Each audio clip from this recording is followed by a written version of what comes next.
today on Divorce Court. I want the judge to tell Kedrick that he needs to change. He's cheated in the past. He's been watching porn videos constantly. When I say I'm not gonna have sex with him, says he's not gonna pay the bills. If he doesn't act right or straighten up, I will be gone and out the door. Divorce Court is now in session. Good day, ladies and gentlemen. I'm here today with Portia Lamar and Kedrick Thomas. The two of you have been together for 2.5 years, married for 2 years, has 6-month engagement. You know you're going to hear from me about that. But you do not want to be together anymore. Ms. Lamar, you would like $6,700 from Mr. Thomas as you take your leave of him. But before we get to that, Ms. Lamar, I'm going to start with you. Why don't you tell me a little bit about your marriage and why we're here in divorce court today? Well, Your Honor, we're here today because my husband is like wolves in sheep clothing. We started off good, and then he did a whole 360. He did a 180, but that's okay. Yeah, 360, 180. right back where he was. But that's okay, go ahead. He did a 180. Yes, ma'am. And so 3 months after we got married, he immediately stopped wearing his ring. And I knew something then was up. So, and I believe he's a compulsive liar and he's a cheater. Give me a story that tells me he's a wolf in sheep's clothing. Okay, so woman's intuition. I went through his cell phone, and lo and behold, I found that he was looking at pornography on his cell phone constantly. He was also on a website where they solicit women, and so I caught that on his cell phone. And I seen messages that he had been messaging women constantly, trying to get at them, lying about our marriage. And yeah, I have Mr. Thomas, I have 2 months evidence out of there it. and you grinning too hard for that not to be the case. I'm gonna give you an opportunity to respond, however, just tell me what's really going on. And he's in the blue, Your Honor. Okay. Keep talking, I'm listening. The devil is a lie. First off, okay, the porn, it is true because every man watch porn. Hey, I mean, because if she ain't giving it to constantly, me. So, hey, I mean, and I'm not giving it to you, could you? I'd rather watch a porn, take a nap, wake back up, take a shower, and just. But you go haven't on cheated home. on her. In your No. marriage, there's been no cheating. Oh, well, See, Your Honor, that's what I'm talking about right here. Mr. Thomas is about to have a moment for us. well, I mean, I cheated upon purpose. Yeah, he said. Explain that to me. Okay, because I was trying to get her attention, but I never cheated physically. You know, because I was tired. You pretended you were cheating, maybe? Is that what you're telling me? Yeah. Well, no, sort of, Yeah, kind of, you know. Clear it up for me. So what I done was I went to the mall up on purpose. So I started talking to a chick up on purpose. It wasn't on purpose. She was just a No, thought. I feel stupid. Is She was up just on a thought. purpose a place? Is purpose a place? No, or are you that's just talking an on excuse. purpose? Me, because this woman here, That's just an excuse. That's his Do you excuse. know what I'm that he's talking gonna about? do He did it on purpose. she's the devil it. in No, disguise, Judge. no. in No. disguise. See, look, please don't let her smile, her cuteness and hotness and No, Your everything fool you. But look, this woman. But see, he has accusations, Oh, hell assumptions. no. He's never caught me cheating. He don't have any proof. I have proof, Your Honor. As you can see, the Yeah, well, messages. I mean, that was some No. inappropriate text. I mean, it wasn't anything graphic, loud, or lurid, but No. it was an indication of a lack of faithfulness. No, it was a lack of wifiness. You know. No. Plain lack of wifiness to me. Okay, the Well, lack please of explain wifiness this. is when I'm working two jobs. We both work, Your Honor. Well, look, I'm bringing in the money. And I'm bringing in the money too. And look, and basically I'm paying all of the bills. No, that's just now, Your Honor. We had an agreement. Hang on, no, hang on. Let him finish out. See, look, But make your story a little shorter, Mr. Thomas. You're now. working me. Okay, see, look. This is the problem. When I come home, I don't have no food ready. Man, he knew that when he met me, I didn't cook. No, hold on. So now it's a problem. Hell no. I mean, excuse my language. When we met, he knew I didn't cook. No, Judge. And I clean. What? Ask him Judge. who clean. What? I actually told this woman for how many years? 3, 4 years? But when I have Know what cooked for I'm saying? you, I even you don't tried. eat it. I've cooked several times, Your Honor. You cooked 7 times in 2 years. Stand up, times. Mr. Thomas. Stand up, Mr. And he don't Stop, eat it. Mr. Thomas. He and don't eat it. Are you a terrible cook? Yes, I am. I but tried at least training I that woman to attempted. cook. At least I attempt. I It's can't a cook thought either. that I counts. Train that woman to cook. It's the thought that counts. She said this right here. Man, I'm not cooking. See, because my mama didn't teach me how to cook. Okay, cool. Yeah. So therefore, just But I clean. let me show you how to cook. So just when I try to show her how to cook. I got it. I got it. You say that he refuses to pay the bills if you don't have sex with him. Yes. So I want you to tell me when he's done that and what has occurred as a function thereof. He gets mad and he gets on this rant talking about he's not going to pay the bills. Then he gets verbally abusive. Are you not nice to her during the day? Are you fighting and fussing and carrying on and just expect to have sex even though things are staticky in the household?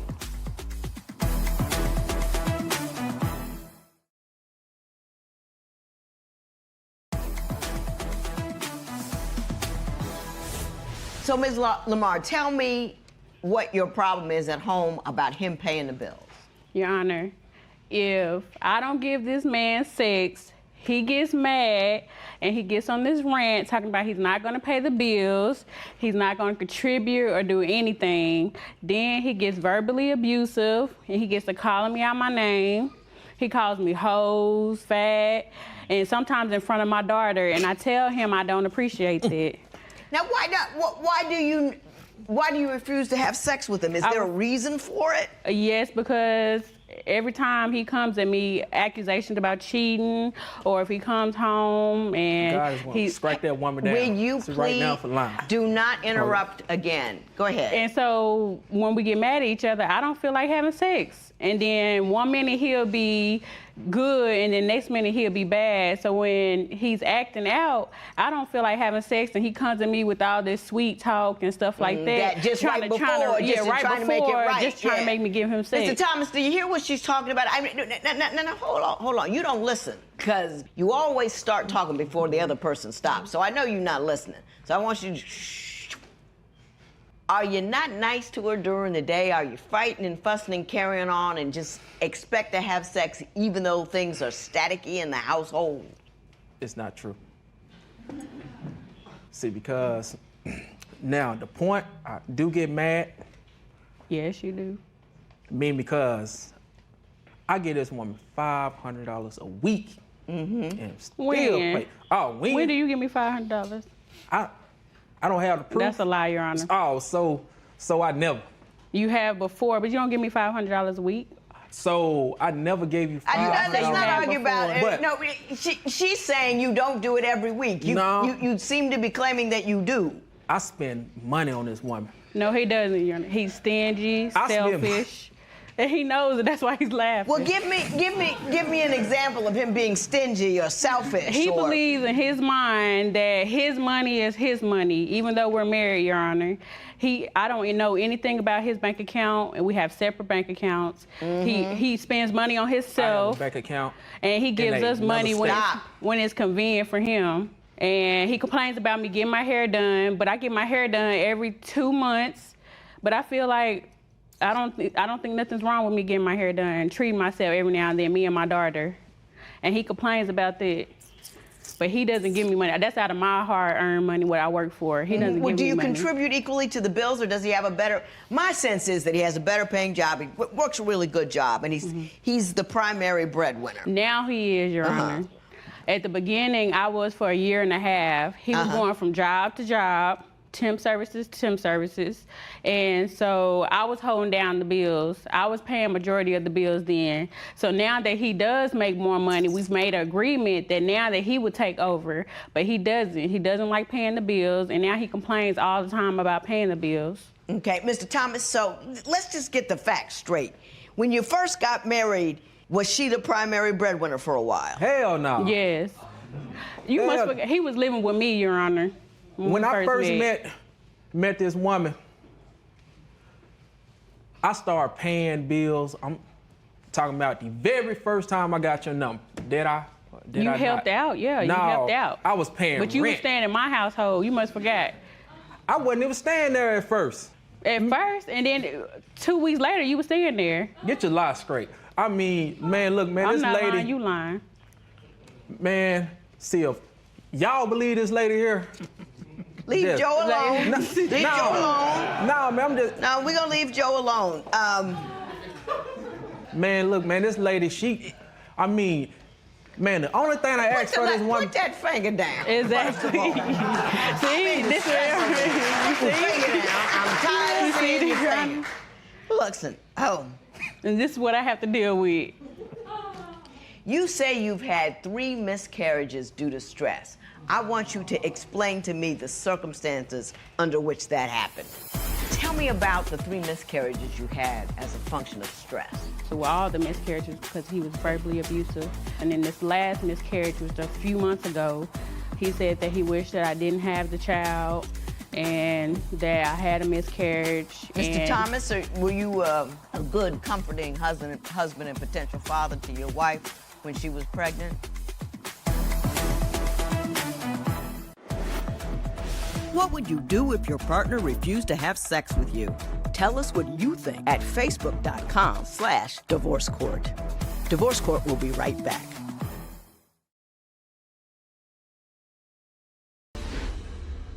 You say that there is a heavy level of disrespect at your house and that you've had 3 miscarriages as a function of stress. Why don't you tell me how he's disrespectful and then tell me about the miscarriages? Okay, Your Honor. He's very disrespectful. Like I say, he's verbally abusive. When he gets mad, he constantly calls me fat, hoes. He's very disrespectful. And then females, I'm constantly catching him on Facebook, adding new females, talking to them through the inbox. And then every time I confront him, he denies it, or he'll come back later and then admit it later on afterwards. Mr. Thomas, just on a for real tip, do you do things that are inappropriate on Facebook? Do you kind of like tip around, inboxing folks that you shouldn't be inboxing and saying things you shouldn't ought to be saying? I have friends, like Well, you can have friends, but I can't female have friends. Hang on. that I grew up with, that I went to school with, you know what I'm saying, like friends in high school, and now they grown. So they be texting me like, hey, Kiki, hey. But you text them back. So just, how Kiki? you doing? Yeah, that's his nickname, Your Honor. Oh, okay. Kiki. I mean, hey, Kedrick, so how you doing? What you been up to? Oh, nothing but chilling. I'm married now, you know. I'm just. So, okay, you just have regular conversation. Yeah, That's what you're trying to tell me. No, That's he what you're lying. trying to tell me. So, tell me about the 3 miscarriages you had as a function of stress. Yes, well, the first miscarriage I had, it was due to him stressing me out, being verbally abusive. Well, all the miscarriages because he was verbally abusive. But the first miscarriage, we was in the hospital and Stand up, Mr. Thomas. I was having a miscarriage and he was talking to a female on Facebook and I seen it. So I grabbed the phone and I was very upset and he was laughing. He thought everything was funny. Then I had a second miscarriage. I believe that one was due to stress as well. And then this last miscarriage was a few months ago. Was due to stress, and he was very verbal abusive then. He said that he wished that I didn't have the child and that I had a miscarriage. Mr. Thomas, were you a good, comforting husband and potential father to your Yes. wife No. when she was pregnant? The reason why she had those miscarriages because she have a tumor inside her belly. No, So I look, don't. we tried 3 times. Okay, the first time it was a whole lot of argument, back and forth because of her and me. The second time, I was begging this woman, hey, please wouldn't. stay at the house because she was clubbing still, pregnant. No, I wasn't. Okay, but the third time. Your Honor, I don't have a tumor. I know you don't. I ain't worried about it. You shouldn't either. The third time, okay, it was her fault because whenever we moved, to Texas, you know what I'm saying, she was still trying to club, No, I kick wasn't. it, Got and it, got drink. it. All right, got it. Now, I want to talk about the $6,700. Yes. What would you do if your spouse blamed you for losing your baby? Share your opinion on Twitter and Instagram at Divorce Court. Divorce Court will be right back.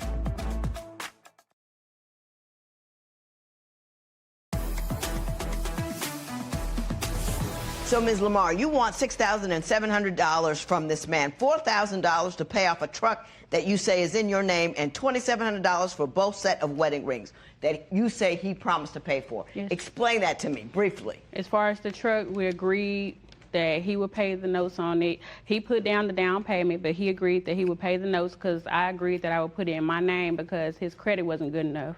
So I put it in my name, and he was a co-signer.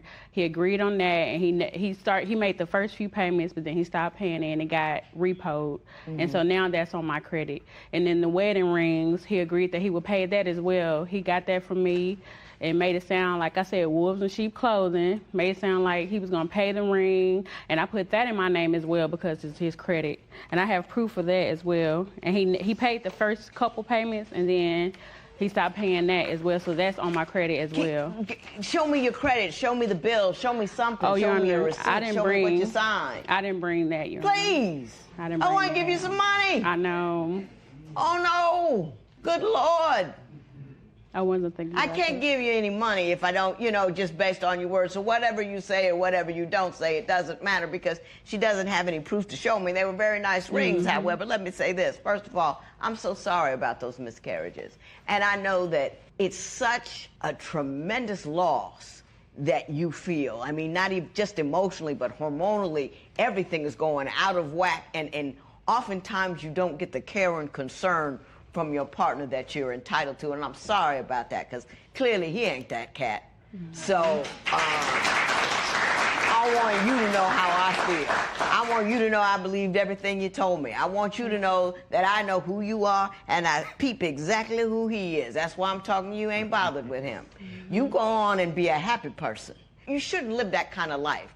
A life where people are at you and on you and picking at you, have no kindness for you, running around with other women, using you as an emotional punching bag. You just shouldn't let that happen to you. You should feel good enough about yourself to be able to walk away when the time is right. That time is right.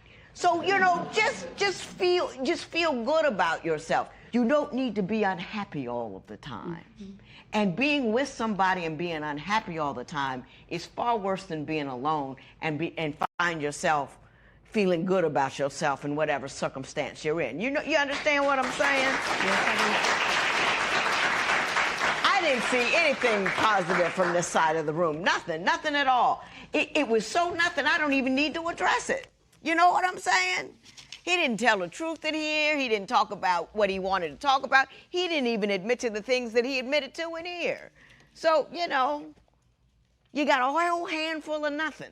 Let it go. There will be no recovery in this matter. It is so ordered.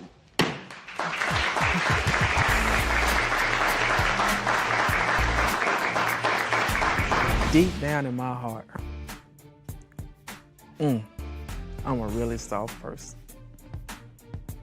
He's verbally abusive to me, so I feel that my daughter shouldn't go through that. So I know that I need to take the necessary steps of getting out of the marriage. She leaves, I'm not gonna cry. You know what I'm saying? I'm just gonna go out and find me another replacement.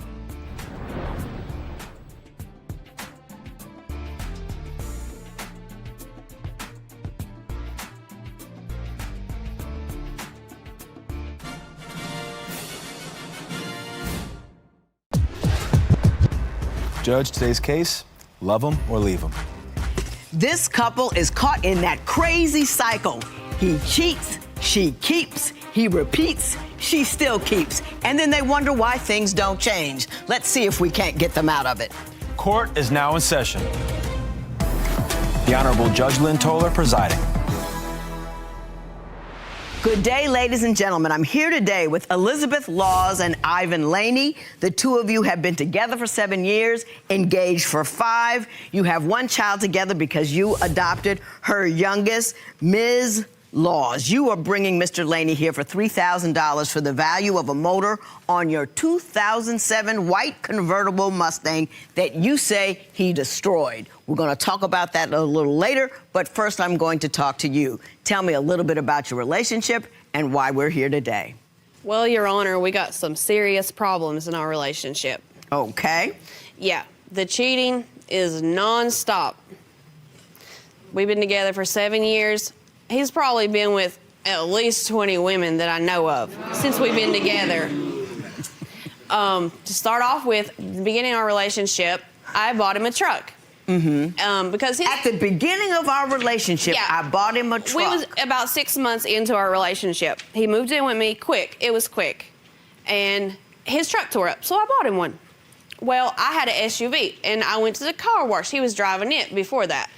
And I was cleaning it out and found a piece of mail and his ex-girlfriend name on it, an address. So I drive by this house, and there sits the daggone truck that's supposed to be tore up in the shop. Mr. Laney, do you care to respond? As far as the mail goes, the girl lived at and she still receives the mail. I got you. Yeah, I don't drop off the mail, and I can't change her address, so I can't help who the postman, you know. Now, you're mad because the man dropped off the woman's mail? No. I went to this woman's house. I went to her door, and I asked who she was. She said she was engaged to him, but I was engaged to him at the same damn time.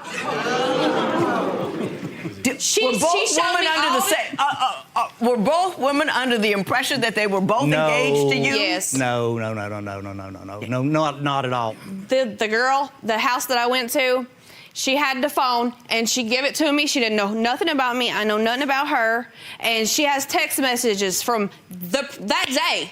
They had just been texting back and forth that day. What did they say? She said she had sex with him that morning. Mr. Laney, is that true? No, that's not true. What do you say happened? No, we had still been in touch, and I had actually had a truck. The truck that in question was not a truck that she bought me. It was a truck that I had already owned, and we had purchased another truck because the other one was tore up. Yeah. I let her go and pick up that truck at the garage where it was being worked on to drive for a couple days until she could get back on her feet. At that time, we were just talking back and forth, just as friends. And did any of those text messages have anything sexual in them at all?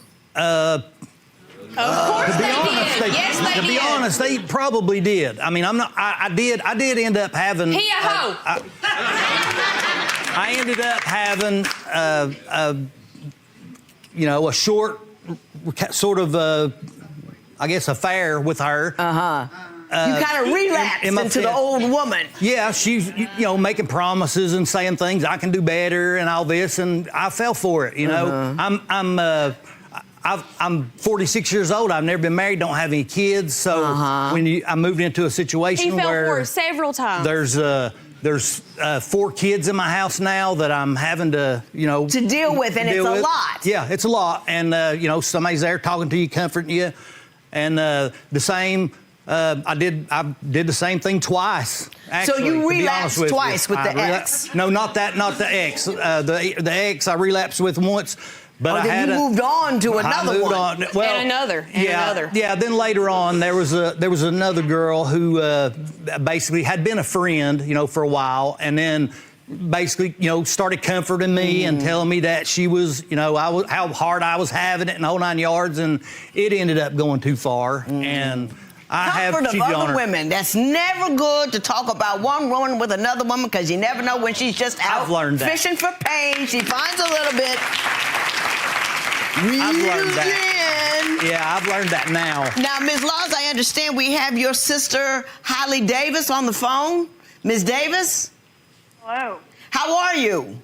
I'm good. How are you? Just fine. I'm getting a very different stories from Ms. Laws and Mr. Laney. Why don't you tell me what you see when you look at this relationship? Well, Your Honor, Ivan is really no good for my sister. He has cheated on my sister from day one. He doesn't even let my sister visit or speak to my mother. I know for a fact that he's been with 20 plus. Honor, for example, he uses another phone to contact females and hides it. There's been a time that me and my sister went to the bank where she caught one of the girls that he was messing with. She showed us pictures and everything. There's another time where my sister caught him sending nudes to people, telling them how sexy he was.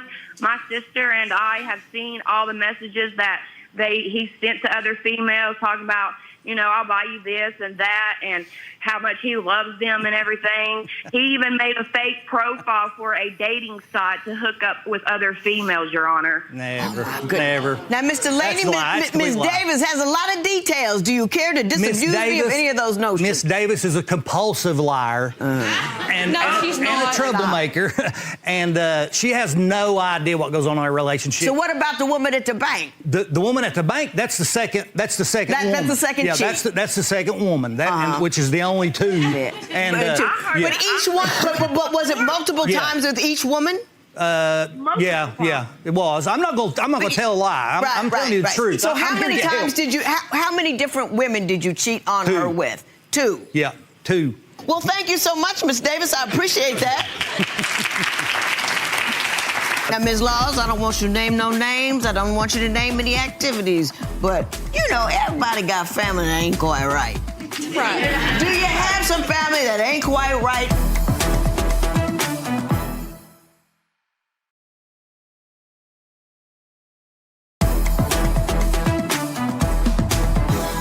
Your sister said something interesting. She said he doesn't allow you to go see your mother. Is that true?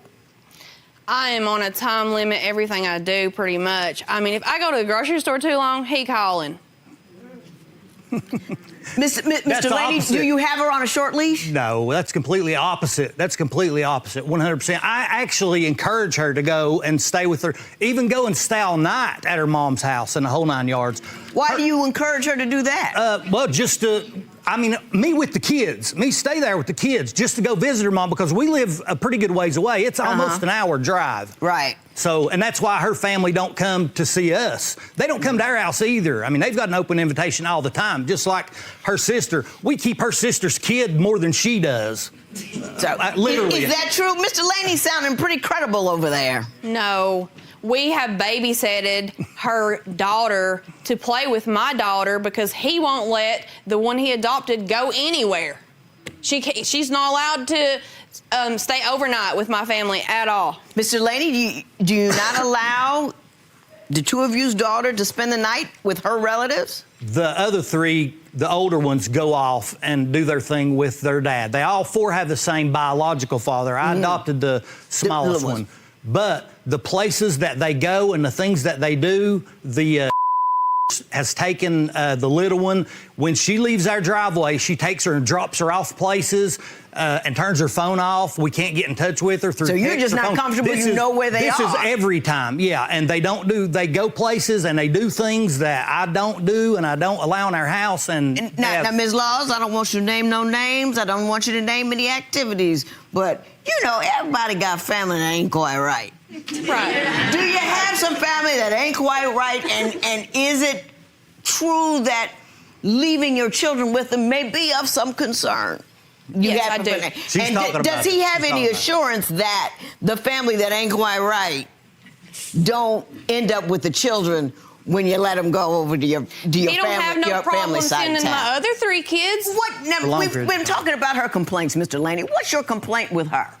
My complaint with her is the same as hers with me. I'm not controlling. She's controlling. I can't do anything. I can't go to the gym. I can't even go to the store. I mean, if I... Well, you do tend to get distracted, Mr. Laney. I have. I admit that. We've been together for 7 years, and the first 3 years or so were rocky, but since 2016, 2017, she knows I've done nothing wrong at all. Last 2 or 3 years, you've been cool. I'm raising 4 That's kids that are they're not their biological father. I get up at 6:28 in the morning, get the 2 off to school. They get on a school bus. Well, the third one gets up on her own. I get the 8-year-old up. I get her ready while she sleeps and get her off to school, and then I'm up at 6:30 while she sleeps till 12, 1, 2, 3 o'clock. My man, Mr. Laney, got a lot of details and a lot of facts, and he's sounding awfully. Hang on, I'm still speaking.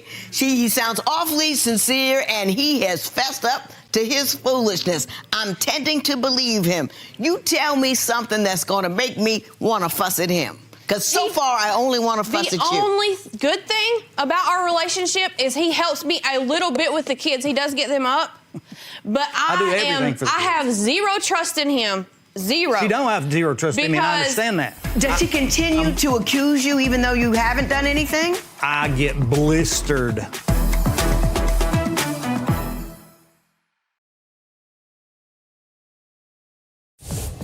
If you would like your case to be heard on divorce court, call us toll-free at 1-877-311-2222 or log on to our website at divorcecourt.com. Missed a show? Watch full episodes on our streaming platforms, and for exclusive content, go to Apple TV. Ms. Love, let me ask you this. Are you here to get rid of him and get that money? I mean, you know what I mean, that you sued him for, which you have a right to sue for, or are you here to get things right? Because I'll help you with either one. Which one do you want? If there's any way of fixing it, then I mean, I love him, so that's what I would want to do. Now, Mr. Laney, do you want to split, or do you want to keep her? And if you do want to keep her, what can I fix for you? I wouldn't get up at 6:28 every morning if I didn't love my family. Right. Since 2016, 2017, I have done nothing against her wrong. Nothing. Does she continue to accuse you even though you haven't done anything? I get blistered repeatedly. I mean, and I understand her having, and that's why I've stuck around in the last, like I say, from late 2016, early 2017, for the last two and a half years, I have been a model of good behavior, and I don't have any idea why why she keeps badgering me over and over. Okay, now we're gonna start, and we both gonna listen to her now. You know, both gonna listen. Turn around, and look at her. Why are you so upset at this moment in time? I don't think he'll ever stop cheating. That's all. When I wake up, when I go to bed, I cry myself to sleep. I cry myself when I wake up. I mean, I don't feel like it's gonna stop. It's been so many times. I went to the bank, a girl he slept with, and I went in there, about went to jail, told her I was gonna drag that bitch across the road. Did you make somebody come and apologize to you on her knees? Yes, I made that girl at the bank because she would not stop. I went to her house, talked to her husband, found out where she worked. I made her go to his work and get on her knees and apologize to me. Because she begged me she would do anything if I wouldn't forward the text messages between them to her husband. And I told her I wouldn't. But after I left that damn place, I forwarded a damn text message. She's talking about things from 2015. I got you. Which still are lingering. And I understand. I understand it's hard to get over things like that. Everybody's been done wrong at some point. I got you. I understand. After like 10 but times, just like I say, yeah, I'm with you. I'm not gonna do it again, you know? I know exactly what happened. If you do leave him, Ms. Laws, which I don't think you are, but if you do leave him, you want $3,000 because you say he blew out your 2007 white convertible Mustang. Tell me about that Mustang. Well, I had bought the car for us to drive. It was supposed to be a summertime car, just to ride around in because it's convertible. And he pulled it in the garage and kept adding stuff. I said, don't add that. Don't add anything to my car. And he just kept adding. Made it into a hot rod. There's a video on YouTube of it. It's a hot rod. And he blew it up. How did he blow it up? What happened? Kids. He was going to get the kids from school. Like I do every single day. Like I do every single day. In Were you our hot car. rodding it, Mr. No, Laney? ma'am. I drove the car down to pick up my child from kindergarten and turned the car off. It was running fine. Then when the line started moving and I started the car back up, it was rattling inside. But it's not her car. Let me see. Do you it's have our any car. evidence of what he did to the car? It's our car. And how he blew it up? Do you have anything from a mechanic to show me that, this is, Well, I had it towed home. We didn't. It's not. Well, been it's fixed. registered in both of y'all's names. Yeah, it's our car. It's our car, both. We I both bought it. bought the car. And for Oh, I insurance got it. I purposes- got it. I got it. It's I got the it. title. She hid the title. I got it. I'm going to talk about this in 2 seconds. The deal is here. It's his car, too. It's titled in his name. I don't care who paid it or who didn't pay for it. It's titled in his name as well. You can I'm mess up fixing it. You can mess up your own property when you want to, and I don't have anything to lead me to believe that he did anything inappropriate with the car. He was going to pick up the kids.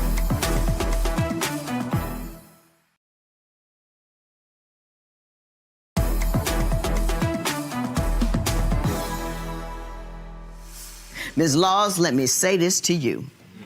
I wish you peace. I mean, from the bottom of my heart, I wish you peace. And let me tell you where peace is. Peace is in your head. What you've done is you've gotten hurt over and over and over again in the beginning from a dude.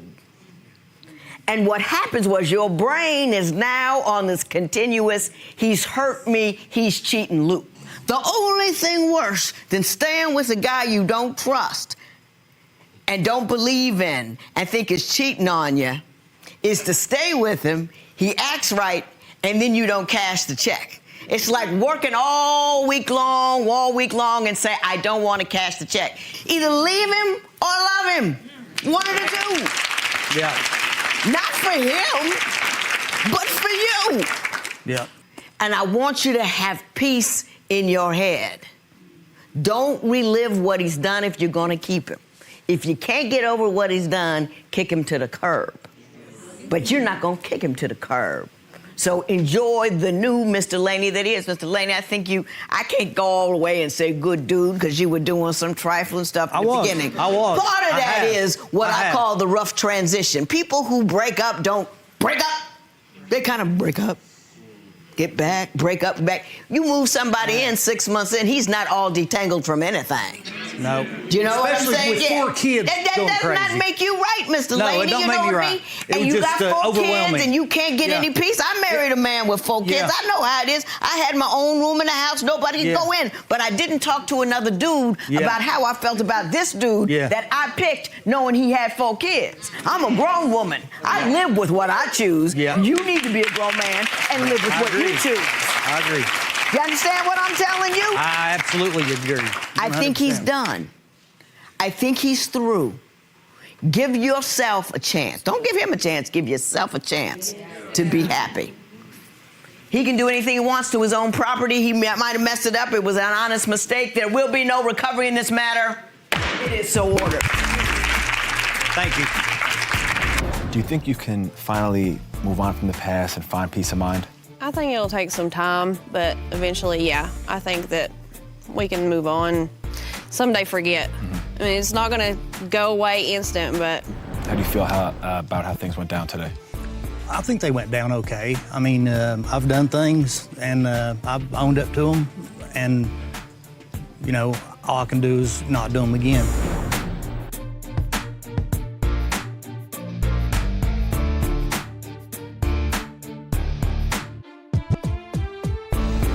Follow us on Instagram for additional content from this case and preview our next all-new episode.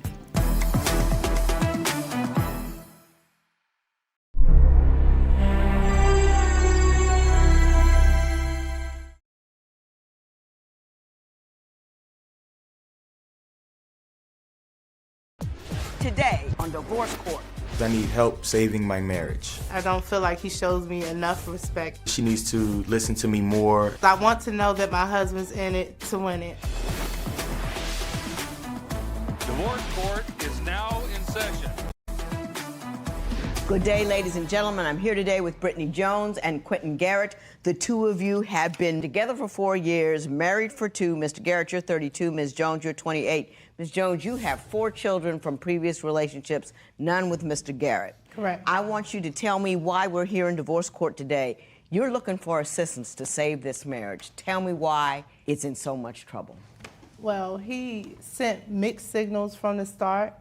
He knew I had 4 kids when we got married. He knew I couldn't have any more children. He knew that I didn't want any more children. I told him if he wanted more children, I'm not the woman for him. This is way before we got married. He said I was the one for him and that wasn't a problem. And after we got married, it was like it went downhill from there. About a month after we got married. What happened? He abandoned me and the children while we were staying in motels. We lost our place. And we were staying in motels. So who moved in with whom? Once you got married, did you have your own place and he moved in? He moved in, yes. Okay, what happened that put you in a financial situation that you lost your place? I lost my place not because of finances, but because a new owner bought the apartment complex we lived in, and they just were making changes. Changes, circumstance, and you couldn't keep up with it. Yes. Is she accurate so far, Mr. Garrett? So far, yes, ma'am. Okay. He abandoned you 1 month in. Tell me how that occurred. Okay, me and the children had to go move into a shelter. He was welcome to come with us because we were married. He chose not to. He then, shortly after that, he came up there once, and then he stopped visiting. He stopped taking my phone calls. He stopped talking to me. He just was incognito. Once your wife went into the shelter with all those children, did you just cut her off? Not exactly, Your Honor. What happened? There were situations with myself that I felt like I didn't want to go through it again. Prior to our relationship, I had already been in that similar situation as far as being in a homeless shelter for 3 years. Right. And I vowed to myself I didn't want to go back to that situation. I wouldn't relive that situation. So I told her upon entering into the homeless shelter that I would come, I would stay for the first 2 days, make sure everything was okay, and after that, you were out. I was not gonna remain there. Okay.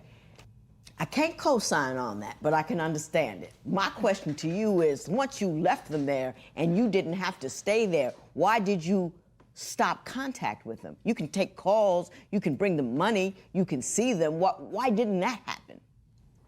It was more or less out of sight, out of mind, so to speak, and I was employed in another city, so I was trying to maintain my job in the next city, so it was hard transportation-wise. You don't need a transportation for a phone call or a text. It was just hard. I couldn't deal with it. You couldn't deal with it? So you made her deal with it alone? Not intentionally. It was just a mistake that I made at that particular time. I can take that. Ms. Jones, then what happened after you were abandoned in the shelter? I just focused on the kids and getting a place. I got on my feet, and he ended up coming to my place, and actually had a couple friends over, and we were having drinks and stuff, and then he said he was going to take a shower, and that's when my friends left, and I went upstairs, and his phone was on the bed, which I've never went through his phone before, but all the things that were taking place, I picked up the phone, I looked in it, and that's when I seen messages saying, I love you, and when are you coming home, and... When are you coming home? Yeah. So, Mr. Garrett, is the truth actually that not only did you abandon him in the shelter, the reason you lost contact with him is that you found shelter with another woman? Partially. I can say partially. Did you stay with that other woman because she had a place? Yes. There was... Help me. I feel like it was more to it than that. Well, tell me what that was. As far as, to back it up just a little bit, Your Honor. Okay. As far as the kids were concerned, as far as us having conversations about having another child, she knew that from the beginning that I wanted another child.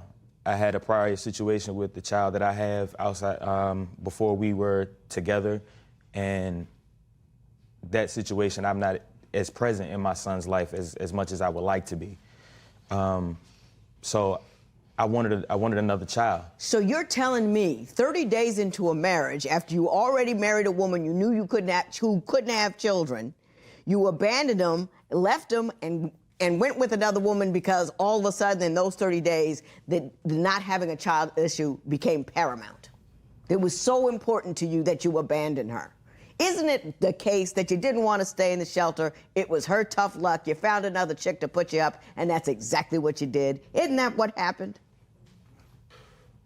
Yes, ma'am. So what happened when you found out what he was doing while you were in the shelter? I walked into the bathroom where he was taking a shower, and I said, so this is how you feel? And once he got out, he was like, I love you. I want us to stay together. I want my marriage. I don't want to be with her. Just down on one knee and saying how much he loved me. So I forgave him. But then a week later, or maybe 2 at the most, I start texting. He won't respond at first. Then when he finally responds, he said, I choose her. LOL. I choose her, LOL? I choose, well, I the young lady. honestly don't recall the LOL portion of that text message. Let's take it off. I choose her. Deal with it. Unsaid, but that's what you were saying. I felt smothered. I felt like at that time, I needed an outlet. I needed a way out of the marriage. Well, how long had you been back with her after she got out of the shelter that you decide you were smothered? I felt this way prior to all of this. How could you feel smothered when she was in a shelter and you were living with another woman? Before, Yeah. prior to the shelter, prior to us losing the place, the apartment. But prior to all that, you felt smothered. I felt smothered. Okay, we're gonna talk about that because you gotta explain that to me because I don't understand it. He was in my house texting the girl, telling her how he can't live without her. He loved her, just all kinds of stuff. So it's just like it didn't end right there. Okay, I got it.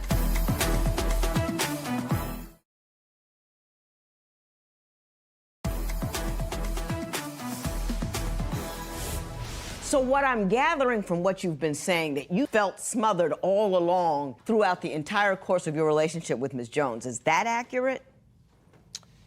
Not entirely. Tell I wouldn't me when say you from started. the beginning. I wouldn't say I felt smothered from the beginning. From the beginning, I was the perfect gentleman. Wine her, dine her. I wanted to be with her, so I did whatever it was necessary to be with her. When did you start feeling smothered? That's the question.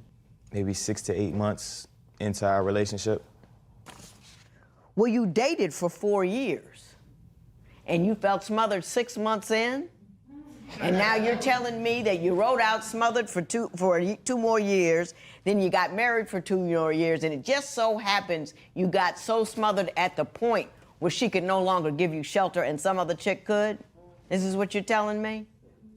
I took on a whole family, not just her. I took on her plus four kids. What do you have to say about him feeling smothered and overwhelmed by your 4 children? I can't understand that because he's the one who begged me to get married. I didn't even want to get married. So how did we get here today? He abandoned you once, went with the other woman, came back when you got yourself together, left again, said he picks the other woman. Then what happened? Just the disrespect. Him, like one time, he wanted to go downtown, which is a place where a lot of this stuff is taking place. Okay. Where he's leaving and not coming home and all this. And I told him no because I was getting ready for my mother's birthday party. And I was on my way out the door pretty much. So I was like, no, I'm not gonna take you down there. And not just that, I also said, because that's the place that we got arguments about that is causing problems in our marriage. So he called me all kinds of B's right in front of my cousin, called me all out of my name, got mad, started yelling, screaming, just loud and irate. Mr. Garrett, did that occur? Yes, Your Honor. What were you so angry about? Downtown that she speaks on is the downtown portion of the city, but it's a place where I grew up. I went to school. I have friends.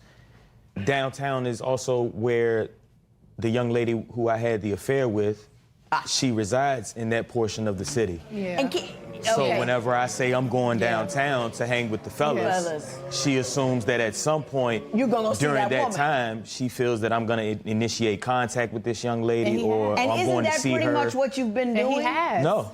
I mean, did. she's always willing to take you back when you come back, so there must be some kind of contact with her throughout.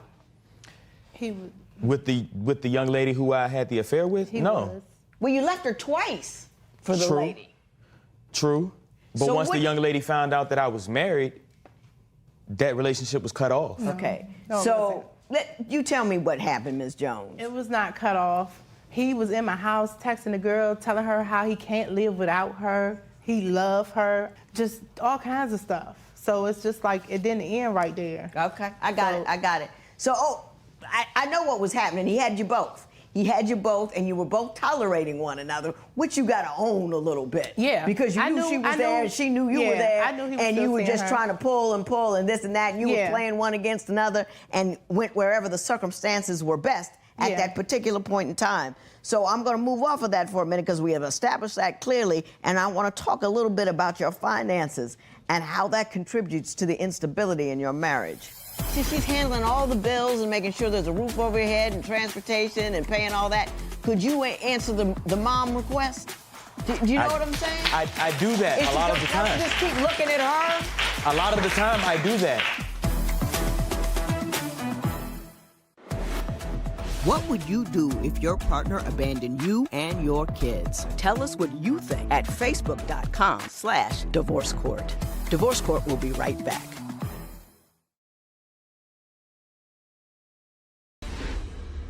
So tell me what your current financial situation looks like. Okay, right now, I'm not working because I'm a CNA, but I have to wait till I can take my license test, which is scheduled for September 23rd. So at this moment, I'm not. How do you survive? And he's not working. I've been doing this job on the weekend, holding signs. My father helps me sometimes. Flipping signs like on the corner? Like we hold it. We don't flip this particular one. It's so big. It can't be flipped. Holding it, doing whatever you got to do to put food in your baby's mouth. Yeah. What are you doing? The same. He was doing it with me. He did come out and do that with me. Are you working now? Are you still Yes, with the ma'am. sign? Yes, ma'am. Is he still out there Yes, with the he's sign? he's still out there Do with you me. see any of that money? Some of it. Some of it. Are you living in the same household? Right now, yes, we are residing together at the moment. Do you still believe him to be in contact with the woman downtown? To be honest, I'm not sure. He's very secretive with his phone and different things. So sometimes I think he might be the way he reacts to me at times. You say she plays spades, ignores her kids, and it's just too much for you, and that's why you're overwhelmed. Why don't you explain your perspective to me? Because right now, At home, Your Honor, I take care of 95% of everything. I do the cooking the majority of the time. I do the cleaning. is that true that he does the cooking and the cleaning? He does cleaning. He does cook. I cook sometimes too. Maybe not as much sometimes because everything else is on me. The bills are on me. Everything else, like to and from, transportation, bills, everything else I have to handle. On top of my own mind, things that I'm going through because of what we're going through. She's too easy on the kids. Why do you say she's too easy on the kids? Your Honor, prime example. We're in the room. I'm watching TV. She's on the bed. She's playing her spades on her phone. One of the children may come in and ask her a question. She totally doesn't say anything. She'll be sitting there playing the game. Mom, Mom, Mom, Mom, I need this. Or Mom, can I do this? Mom, Mom. No response. After a while, I'm like, okay, listen, you're gonna have to say something to them. They keep coming back. Can I ask you this? Can you pop out there, since she's handling all the bills and making sure there's a roof over your head and transportation and paying all that, could you answer the mom request? Do you know what I'm saying? I do that a lot of the time. Just keep looking at her? A lot of the time I do that. But I'm also the disciplinarian. Right. So when the That's all kids he come does. in, All he a does lot is of the times when the kids come in to ask whatever question, they don't come to me. Because all he do is yell. They'll go to her because Do 9 you times out of yell? 10 they All know he my does is answer. yell and scream at them all day. Do 9 you times- yell and scream, or do you discipline? There's a difference. In my opinion, I feel I do half and half. I give them a lot of both. Do you want to save this marriage? I do. only if the issues can be addressed and worked on. I feel Do as though- you want to save this I marriage? do. That's why I'm still here. I give you my best, the best I got. Don't know if it's enough, but I give you the best I got. What must you do when you marry someone with children? Share your opinion on Twitter and Instagram at Divorce Court. Divorce Court will be right back.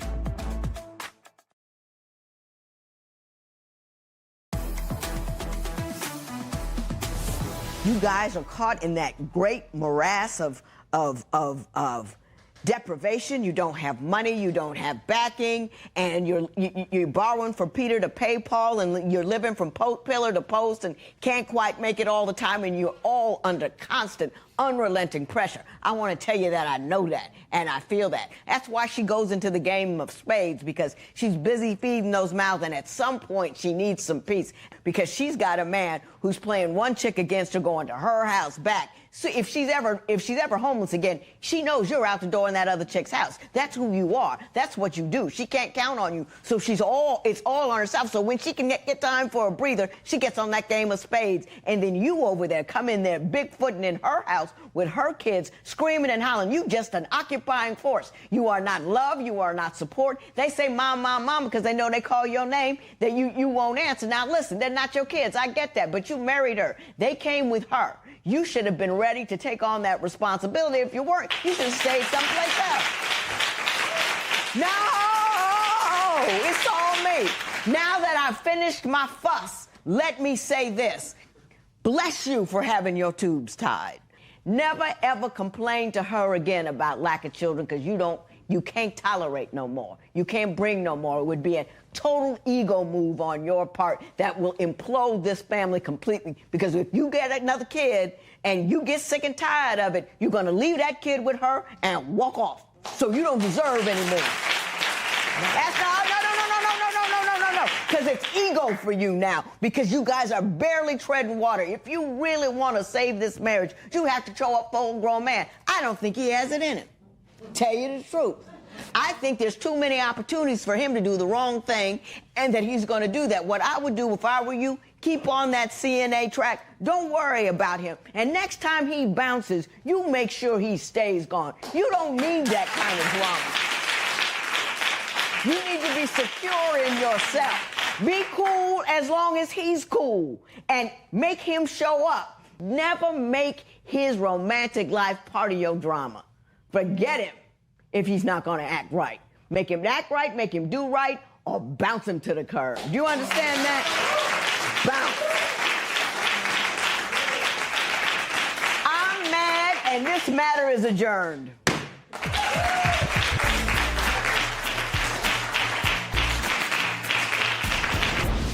Quentin is a good guy, and he could be that guy, but right now, where we stand, he's not that guy right now. But I see potential for him to be that guy if he could just step it up. I want my relationship to be better.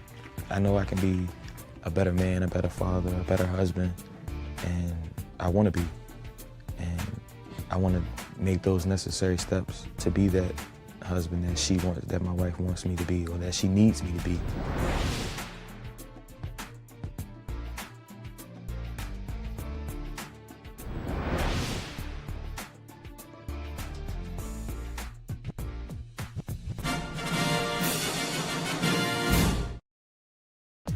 Today on Divorce Court. I seen text messages in his phone from another woman. Not only that, but I found a condom in the vehicle that we share. I did cheat on her once, but the time that she's referring to, I didn't. When I try to talk to him about certain issues, he yells and screams, and I shut down. I am used to calling the shots. What I say goes. I feel like he just treats me like a child, and I'm not his child. I do see myself growing old with her, and I would love for our relationship to last forever. I would love to be with Anthony the rest of my life, but if he does not change, there is no us. Divorce Court is now in session. Good day, ladies and gentlemen. I have here Cassandra Jones and Anthony Staffney. and the two of you have been together for 8.5 years. You're not married, but you don't want to be together anymore. Therefore, you've come to me for a dissolution of cohabitation. You want to part ways. I'm going to start with you, Ms. Jones. Why don't you tell me why we're here? We are here because me and Anthony's family doesn't get along. They don't like me. They feel like I am too young to be with Anthony. Now, you're 33, correct? Yes. And you are 48. Is that right? Yes. And they feel like I'm just too young to be with him. They feel like he should be with his ex-wife. Oh, okay. Yes. Okay. Do you believe that's true, Mr. Staffney? Does your family not like her because they prefer your ex-wife or they think she's too young? Probably because they think she's too young. But they can't choose for me. Right, absolutely not. Absolutely not. Ms. Jones, what kind of difficulty does his family cause for your relationship? For instance, Anthony got sick. He was in the hospital. During the time he was in the hospital, his kids wanted to fight me.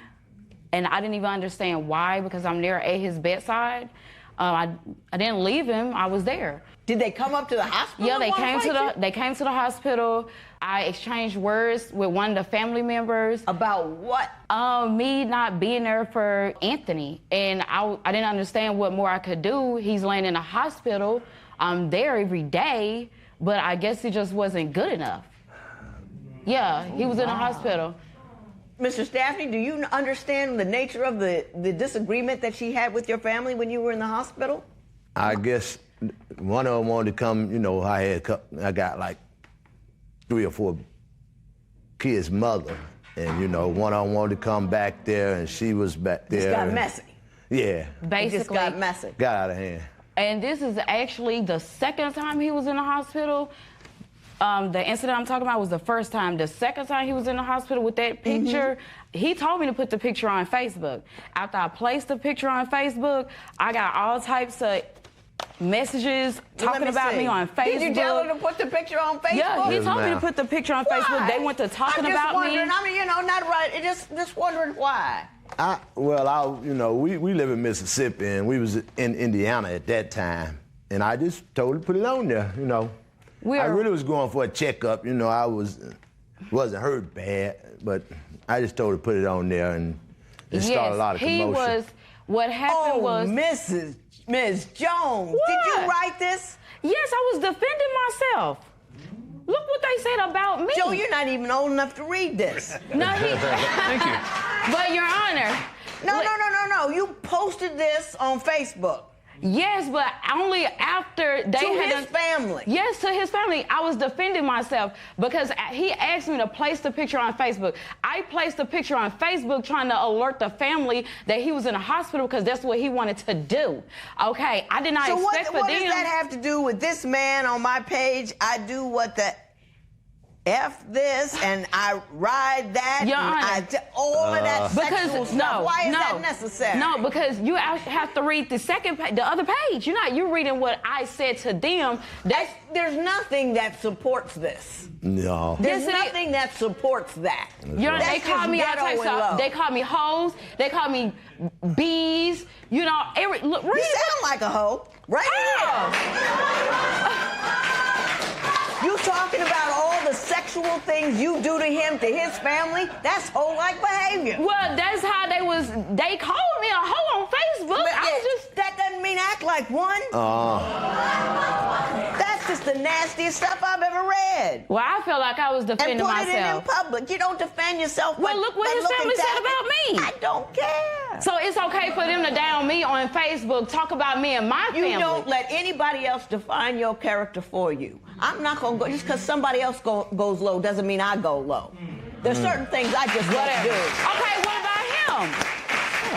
Well, you're not in charge of them. You're in charge of you. You're in charge of what you do. You can call me all out my name, but I'm never going to say anything like that because I have dignity. And I got dignity too. That lacks dignity. In every way, shape, or form. You know, You're when right. kids are going to read it, you're right. It lacks dignity. They read it because they was talking about me too. Yeah. And you're going to be ignorant back.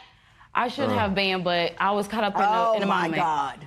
Now I'm just upset. You went too far. You know, I don't even know people talk like that. Whatever. Mr. Staffner, you say they're mutual cheating accusations. Is that accurate? Ma'am, cheating accusation? Uh-huh. Because he was the cheater. I've never cheated on him. He is the cheater. That was in the beginning of the relationship before I knew that we was gonna be together so long. He's lying, Your Honor. Okay, why don't you tell me what happened, Ms. Jones? Okay. In the beginning, about after 2 years, he went back to his ex-wife, and he didn't even tell me. I got a phone call from another woman that he was sleeping with.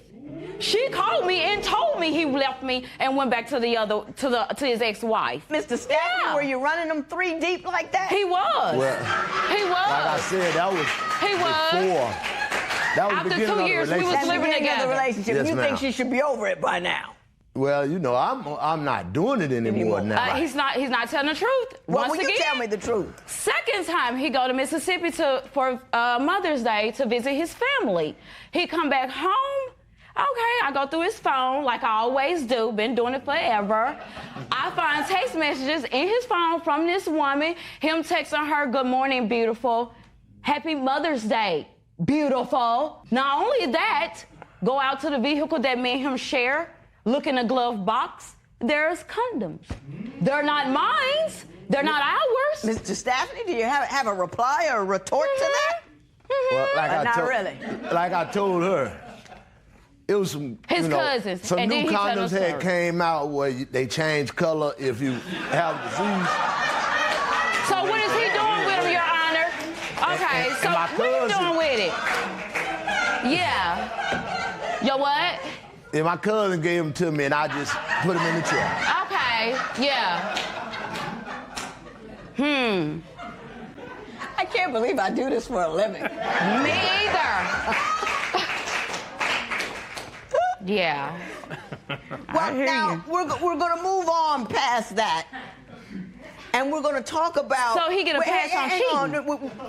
We're going to move on past. I got a lot to do here. Yeah. You got a lot of stuff going on here, and we want to talk about why, after all this time, you haven't gotten married to begin with. Ask him.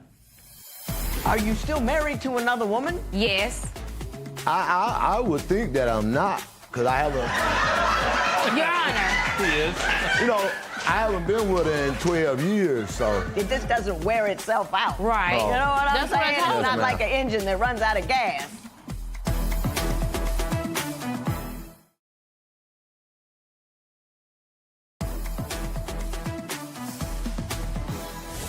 Well, I was going to ask Mr. Staffney, but Ms. Jones, you seem raring to go. So why don't you tell me why you've been together 8.5 years but never got married? Because he don't want to get he don't want to spend the money to get a divorce. From his first wife? Yeah. Mr. Staffney, are you still married to another woman? Yes. I would think that I'm not, because I haven't. Your Honor. He is. You know, I haven't been with her in 12 years, so. It doesn't just expire like that. Right. You got to That's what actually he do thinks. something to end the marriage. So if you two haven't gone to court and gotten a divorce, you are, in fact, still married. It just doesn't wear itself out. Right. You know what I'm That's what I saying? told It's not him. like an engine that runs out of gas. Well, you know. Tell him to It's the spend the gift money, Your that keeps Honor. on giving. So you say there's a lot of conflict because of her family. Why don't you give me some examples of some of the conflict they start? They like to play CPS games, Child Protective Service. Yeah. They like to play those type of games. Oh, you know. my. You know, they like to call Child Protective Service saying that Cassandra's doing something wrong to her kids, and before you know it, if she get to arguing with one of them, first thing I know that you have to do is clean your house and make sure your refrigerator clean, because the next day, CPS is coming. knocking on the door. Right. And they won't come through, and they've done it so much that they're called and CPS don't even come no more, because they know that it's game. This is what they do. This is what they do. Is that an accurate recitation of what occurs? It's a state-to-state thing, too, Yeah. because, you know, we Yes, moved to Indiana, And they call CPS in every state? we moved to Indiana, and she get to argue with one of them, that'd be the first threat. You know, that's the first thing you got to look out Okay, yes, for. that has happened. It's happened several times. But since we have moved to Indiana, I haven't had no problems with them calling CPS. You people scare me. Why don't you tell me about the time you called his phone and his ex answered? Yeah, that's when he's called himself leaving. It wasn't his ex. It was it was the ex. He was still seeing her and sleeping with her. So many, she can't keep them straight. Yeah, but she is the one that called me and told me that he went back to his ex-wife. That's the one. But I forgave him. When he came home and I seen the text messages from the girl, I sat him down and I told him that I forgive him and we're not going to worry about it because people make mistakes. That was my cousin. That was not your cousin. And then he always talk about it's his cousin. But I told her I would call her. You know, I had text my cousin. He not being truthful. And I said I'll call her for you. And she just wanted to argue. You know, I was going to call her. He not telling the truth. And let her talk to her. I called myself. I'm going to say this. I got from your papers that you feel that he's very controlling. He is. And I do want to talk to you for a moment about how your household runs and how controlling he really is. Oh, yes. Whew. Thank you. I used $14 one day, and I forgot. And I didn't tell him. The second day we was arguing about it, he sat down on the couch. I'm like, oh, so you're meaning to telling me you don't know the day that you stole my $14? Well, how about I just call the card and let them investigate and send you to jail? That's what he said. Mr. Staffney, did you About argue for $14. 2 days about $14? Do you think adult children should have a say in who their parent remarries? Tell us what you think at facebook.com/divorce court. Divorce Court will be right back.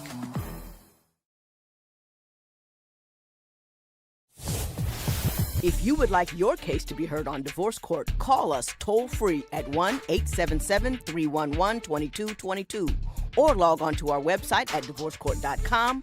Follow us on Facebook, Twitter, and Instagram at Divorce Court. So, Ms. Jones, based upon what you told me here, I understand, like, he micromanages and he's angry all the time. Tell me the nature of his control issues. He always wants things his way. If I leave the house, he's timing me. Yes. Not only that, he said I stole $14 from him. I don't even know how I stole $14 from him. We're in a relationship. That to me. Explain it to you. Yeah. I used $14 one day and I forgot. And I didn't tell him. When he came and asked me about it, I was like, yeah, I spent it Thursday. And he was like, no, you spent it Sunday. I was like, okay, well, whatever, I spent it Sunday. Okay, we argued 2 days. The second day, he said... About $14? Yes, $14.62. Could I? No, okay. You can. Listen, Your Honor. Let her finish. Yes, let me finish. The second day we was arguing about it, he sat down on the couch. I'm like, oh, so you're meaning to telling me you don't know the day that you stole my $14? Well, how about I just call the card and let them investigate and send you to jail? That's what he said. Mr. Staffney, did you argue for 2 days about $14? Judge, we argued about it, but like I told her, I would give her anything I got. But ask for it. I don't take my money. You know, if she asks for it... Do you think she was really trying to get one past you? Maybe she needed $14 for something and she took it. I know she was, because when I asked her, it was a Friday. I gave her some money on a Wednesday, and I asked her about it. Well, I found out Friday. The money I gave her was gone, plus $14. So I asked her, I said, did you take my money? She said, no, I took the money you gave me Wednesday. So I told her, I said, let me call the card and let you listen to the people, because they can't be telling me a lie. He was talking about sending me to jail and everything about $14. And like I told her, and I didn't even remember if it was spending 1 penny. And it went inside the household. You see what I'm saying? The $14 went inside the household. Yeah, but you guys are living in a common household. Yes. You know what I mean? You can't account for every dollar when you spend it on the spot. Yes. There's room for, this costs $5 more than I thought, this and that. Thank the you, other Your thing. Honor. If you make her account for every dime like that, she can't I can't do it. Well, if you get it and then I ask you, Your Honor, and you I know do you the got laundry. it, why say no? Huh? If I ask you, did you take it, did you get it, and you say yeah, conversation's over. If I ask you, you get it, and you said no, that means I gotta call, I gotta figure out Your Honor, I told where him it went. No, I budged my money. No, He asked me. No. I'm not going back into the Twilight Zone. I'm done. I'm done with the $14. Okay, I just got one question. I'm done with $14. Did I steal the $14? So what is your ultimatum to him today? If I can get something done for you, what would it be? If you could get something done, it would be him to get a divorce. I want him to get a divorce so we could get married. I want to get married. So you want to sign on for a lifetime with this? Yeah, I believe he could change. I'm a good dude. I really believe he could change. I didn't say you weren't a good dude, but I said this is a mess. Is it not? Is this not a mess? Your family can't stand her, she can't stand your family, you're cussing, you're carrying on, you're doing all kinds of But wild I don't care if his family don't like me. Just like I tell him, why worry about if my family don't like you? But you say he's controlling, he yells at you. He does? Well, ma'am, I was controlling when she met me. And with that, I'm saying well, Your Honor, no. I'm gonna say one more thing and then I'm running. Yes, ma'am. What do you think is an acceptable age difference to have with a partner? Share your opinion on Twitter and Instagram at Divorce Court. Divorce Court will be right back.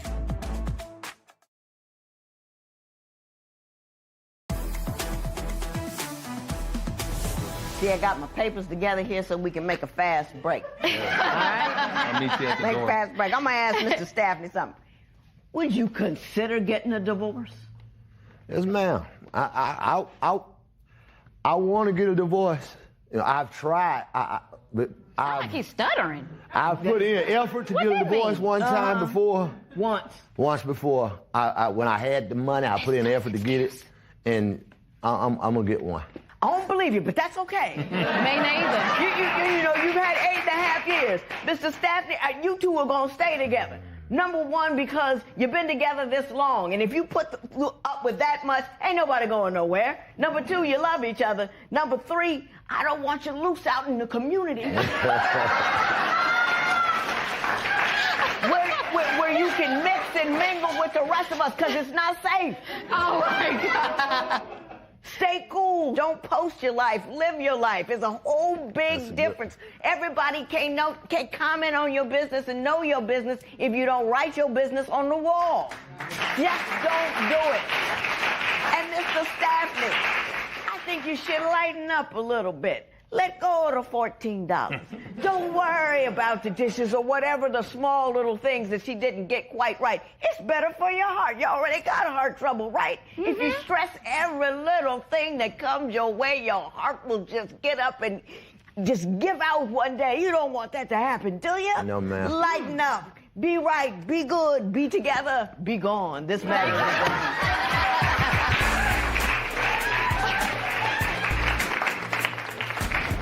I think I'm gonna get a divorce probably in this year sometime. 40 years out, I'll work on it. I believe Anthony, once he shows me the paperwork, then we can move on from there. Hopefully we can get married.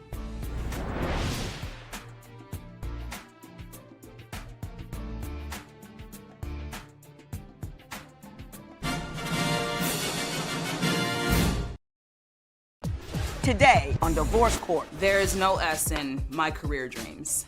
Femi, I want you to be understanding and realize that when we work together, we get things done very well. I understand where she's coming from, but also she likes to jump into my dreams too. My father, he was my hero. I look at that, and then I look at Ray, and it doesn't compare. My biggest pet peeve with Femi is her being on social media, showing off her body. I'm not showing any skin, I'm not in underwear, you know, I don't get it. When I sent Femi a poem and she never replied to it, it made me feel like she didn't care about what I have to say or my feelings, because my feelings was spelled out in that paper. I felt like it was a cheap cop-out to try to keep me grounded within arm's reach. Right now, today, I could see myself staying with Femi forever. Where we're at today, I can't see me staying with Ray forever. Divorce Court is now in session. Good day, ladies and gentlemen. I'm here today with Femi Jordan and Ray Randall. Ms. Jordan and Ms. Randall, you have been together for 3 years. I understand that you asked her to marry you 2 years ago, still not married, trying to figure out what you need to do from here forward. So, Ms. Jordan, I'm going to start with you. Why don't you tell me a little bit about your relationship and why you're here today? I'm here today because we can't come to common grounds as far as career goals and what we want personally. My career goals are to eventually become a salon owner and to open a cosmetology school, to pick up where my father left off. He was a cosmetologist for 27 years. I don't feel Ray has a sense of direction as far as what he wants career-wise. And if he does, he's trying to figure out how to mesh his goals with mine. And I think he should want what he wants, and I want what I want, so we both have something to bring to the table. I don't believe our career goals need to be the same. So articulate. I just enjoy listening to her over there. Mr. Randall, you heard what she said. Is that pretty much the case, or do you see it a little differently? I see it a little different. Tell me how you see it. Because I'm into music and I'm not into doing hair. She's not asking you to be into hair. She's saying, let me do my hair, you do your music. Do you find that is not acceptable to you, or do you find that they clash for some reason? It don't really clash, because sometimes she helped me with my music, and sometimes I'll be interested in how she do hair and what she do. It'd be interesting to me. It's something new. You learn something new every day. Are you happy with her going into the hair business? I'm proud of her. You're proud of her? Yes. Oh, that's nice.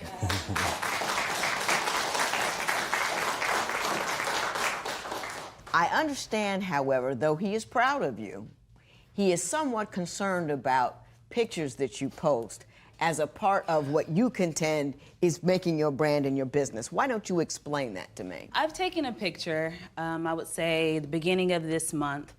I had overcome an obstacle. I pretty much cheated death, I would say, in April. I spent 30 days in ICU where a medical complication went wrong.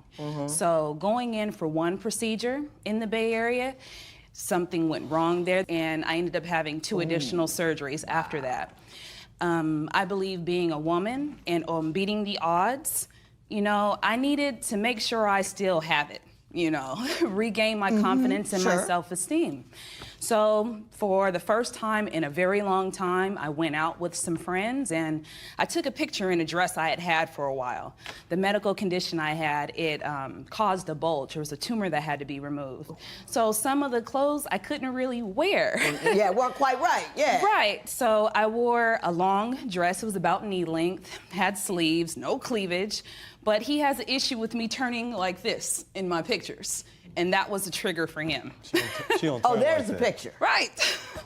Now, you have concerns about that, Mr. Randall? Yeah. What do you find offensive or wrong about that? How she looking seductive like this. Yeah, It's the way you do things. You don't have a problem with that, do you? I didn't have a problem with the front one. With the front one, it's just the one I was in back. about to press the like on there. It was just an angle, just the angle for it. You trust her, don't you? You just don't want guys getting ideas. You know, it'd be stalkers, weirdos, things like that. Let me tell you something. I'm in a role, and they come for you. And she looks twice as good as I do. Whether she's turned around with her behind out or not, guys are gonna look. So adjusting her stance is not gonna get you where you wanna go. Just letting you know. They see that, whee, nothing she can do. Nothing she can do. What do you think is the major concern, other than how she dresses? The way she's talked to me, yell at me, just... Give me an example when she's gone crazy and started yelling over something you I didn't can give you think an was example important. about this morning. She told me to walk her to the room. I walked her to the room. I came in. I said, can I lay down for a minute? She said, no, you can't lay down. Get out, get out. I got to do my makeup. I got to do my hair. I'm like, okay. Lay down. I said, why do I have to get out? She said, get out. So I got up. Next minute later, she texted me, oh, baby, come back. I miss you. I'm like, oh, no, I ain't coming back. I'm staying to lay down. Did you get all crank with him because he was in your room? I got separate rooms for this reason, okay? He nitpicks at me when I'm doing my hair and my makeup. You don't need all that, you don't need this, you don't need... I take pride in my appearance because it's part of me showcasing my talents and my abilities. You know, you gotta have the showmanship. Are you picking at her during prep She's beautiful time? without makeup. Yeah, okay. I see. That's why you got thrown out, Mr. Randall. I mean, I'm just trying to let you know. She wasn't being booty. She was doing her thing. And it's one thing to do your thing just because you're a woman, because we like to look nice, but another thing when she's repping a brand, she's trying to sell to me and other women out there, I can make you look beautiful, and she's looking jacked up. We don't believe her. Exactly. Thank so, let's move on to another topic. How long between you first met and when you started living together? 3 months, about 3 months. Okay. You know, I don't like that kind of thing. You don't like to wait 3 months before we live together? I don't think 3 months is long enough. Okay. 90 days, you know, I don't like that kind of thing. But there are a lot of issues here. We have issues of financial instability and ambition, and I want to talk about that next. I can recall him calling me and saying, I'm hungry. Okay. I'm at work. What do you want me to do? And he's like, well, figure it out. You know, I'm hungry. You're a woman. You need to figure out what I need to eat. And I did not say. Oh, yes, you did. Oh, yes, you did. Mr. Randall, did you call up Miss Jordan and announce your hunger?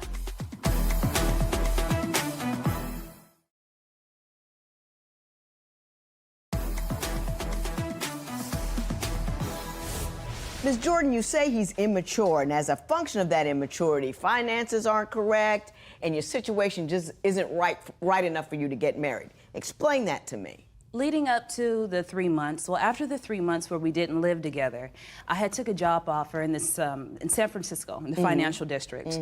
After we lived together, I moved in, I would say January of 2015. I relocated to Oakland, took the job in San Francisco. He then tried to sell himself as how he could be the man of my dreams. You know, I'm the one for you. Let me do this. Let me do that.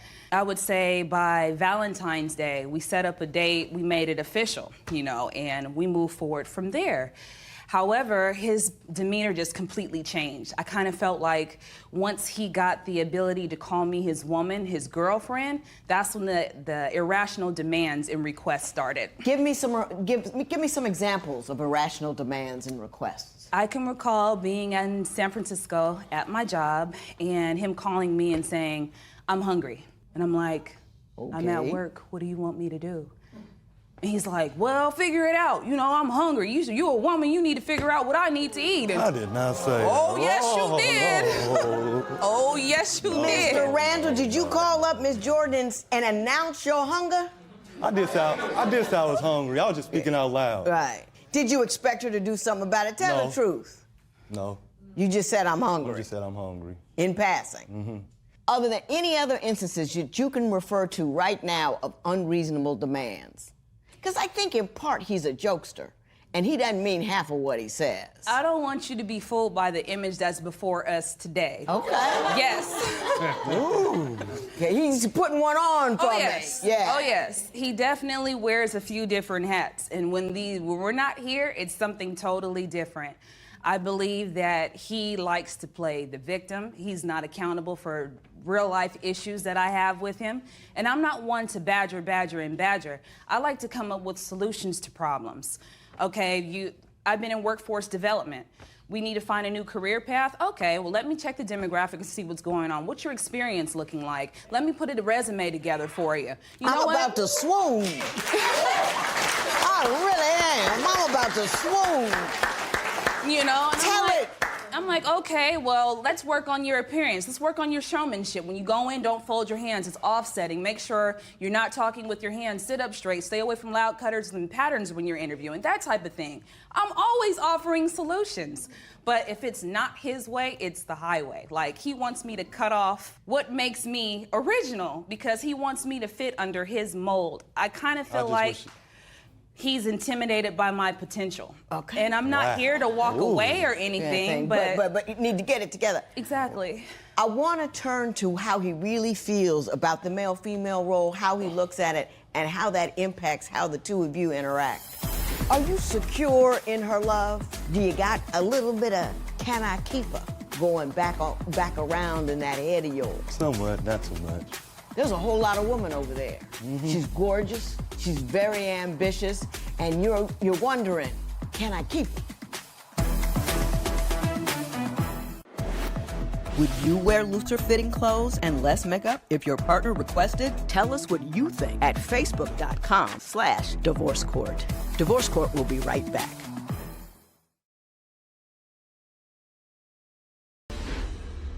Mr. Randall, she's made herself very clear about her concerns. What are your concerns? I just wish she would support my rap career a little more. In what manner? What does she not do that she should do? She posts other people's stuff, why not post mine? If you got a good fan base, why not post it? Do you fail to post your music or your videos? What is it? Music, videos. All of There aren't any videos. His music, I listen to it when I'm traveling out of town and I'm doing hair or whatever I do in the cosmetology field. I play his music. Hey, who's that? Oh, that's my boyfriend. You know, this, and that. It's not the issue. It's more or less, if I'm listening to a rapper that's hot right now and I like the song, why are you listening to him? You don't listen to me. That's what then that's a trigger and it's an argument after that. I got you. Are you secure in her love? Am I secure in her love? Yeah. Are you worried about it? Do you got a little bit of can I keep her going back around in that head of yours? Somewhat, not too much. Oh, I think there's quite a bit of it. There's a whole lot of women over there. Mm-hmm. She's gorgeous. She's obviously very, very bright. She's very ambitious, and you're wondering, can I keep her? You are.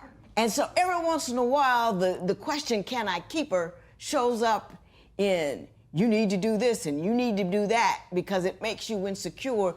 Do you think that's something you might need to work on? A little bit. A little bit. What does she need to work on? Listening and understanding my feelings. I do have feelings too. And what feelings do you think she doesn't understand? Like when I come at her with something, like I was going through something with my job and housing and stuff, and I tried to talk to her and she brushed me off. I understand the situation that she was moving in heat. She could have did it a better way, like, babe, I'm handling my business, trying to move. I'll call you back later. She's like, no, I don't want to hear it right now. Talk to me later. I'm like, God. Was she working? Not really. She was just moving. I was moving from one apartment to the next in Fresno, California, and it was about 106 or 8 that day, and I was doing it single-handedly.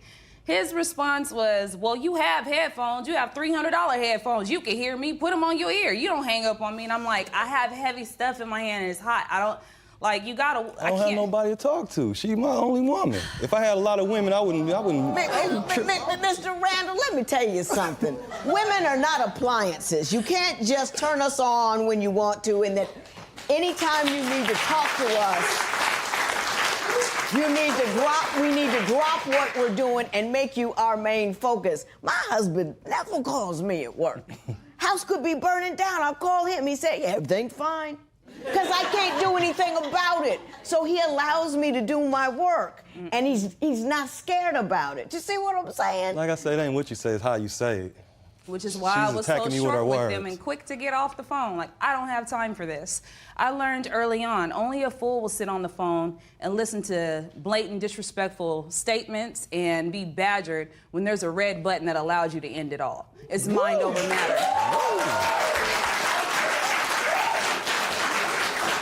I gotta ask you, though, because you're very direct and businesslike, do you think that sometimes you might overdo it a bit? I didn't raise my voice. I was too hot to raise my voice. I said, you know what? I'm kind of moving right now. Let me talk to you about this later. Why you don't have time for me? Why you can't talk to me? I'm like, I'm moving. I told you that I was moving. You know, we can do this later, you know, some other time. Well, where were you when she was moving? I was feeling so bad. I wanted to come out there and I'm 3 hours away.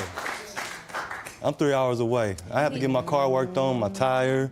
He was 3 hours away because after I spent 30 days in the ICU in Fresno, I got out to recover from the surgeries with my mother. You know, she helped me with the 4 to 6 week recovery. But it was also my chance to separate myself from what I could have get away from when I was in Oakland with Ray. You know, he kind of felt because I was in a city where my family does not reside and I only had him as a source of dependency, he kind of took advantage of that situation. Yeah, and isolated you. Yes. And he wanted him to be the sun and you were one of the planets that rotated around. Absolutely. I got it. When is it a good idea to live together before marriage? Share your opinion on Twitter and Instagram at Divorce Court. Divorce Court will be right back.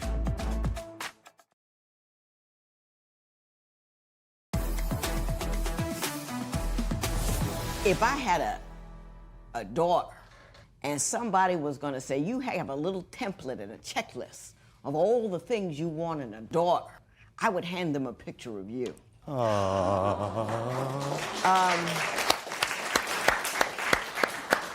You are beautiful, ambitious, extraordinarily bright. You worked in the financial business, which means you're better with numbers than me. And you're well-directed, you know what you want, and you seem to be emotionally intelligent. In other words, you don't get randomly angry about stuff, and you understand things for what they are. Mr. Randall, you have struck gold. Don't screw it up. Just like... Let me help you out here, okay? I like you, and I think you love her a great deal. And I think you're a good man that she can trust, but don't get crazy with it. If you get married, remember it's a marriage license and not a bill of sale. And don't satisfy any insecurities that you might have with the thoughts that you can limit her or contain her. If a woman loves you, she will want to be with you no matter how bright and fabulous she is. If she feels resented, if she feels like she's being contained, that will do exactly the opposite of what you want to get done, which is to pull her to you. You with me, Mr. Randall? I'm right in the passenger seat. I think you two are a fabulous couple. I think you should keep your eyes out for efforts to contain, because he's not as mature as you are. And the first thing you do when you're fearful is you make efforts to assuage that fear by building barriers between the thing that you fear, which is your leaving, and what's happening. So you have to maintain your independence and your strength, but be delightful about it. I don't want you to be a sweet little small thing. You can't be that anyway, but you've got to be cool. Yeah. You've always got to be cool, and you can't let him make you cranky. Right. When you get cranky, he's won and you've lost. Yeah. Because you stay cool. That's you why stay I on don't your participate in arguments. You I'm stay like, on your position and you stay cool. Right. Don't mess this up, Mr. Randall. It ain't ever gonna come around again. This matter is adjourned.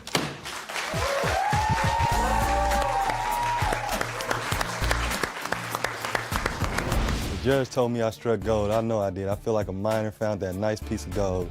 I'm gonna take the judge's advice and go ahead and straighten up my act and stop being childish and take the little things more serious in our relationship. I'll give Ray a year to meet his own expectations. I need him to be able to work a job that's gonna pay a few more bills. I need him to be open to communication with me, regardless to what the topic is.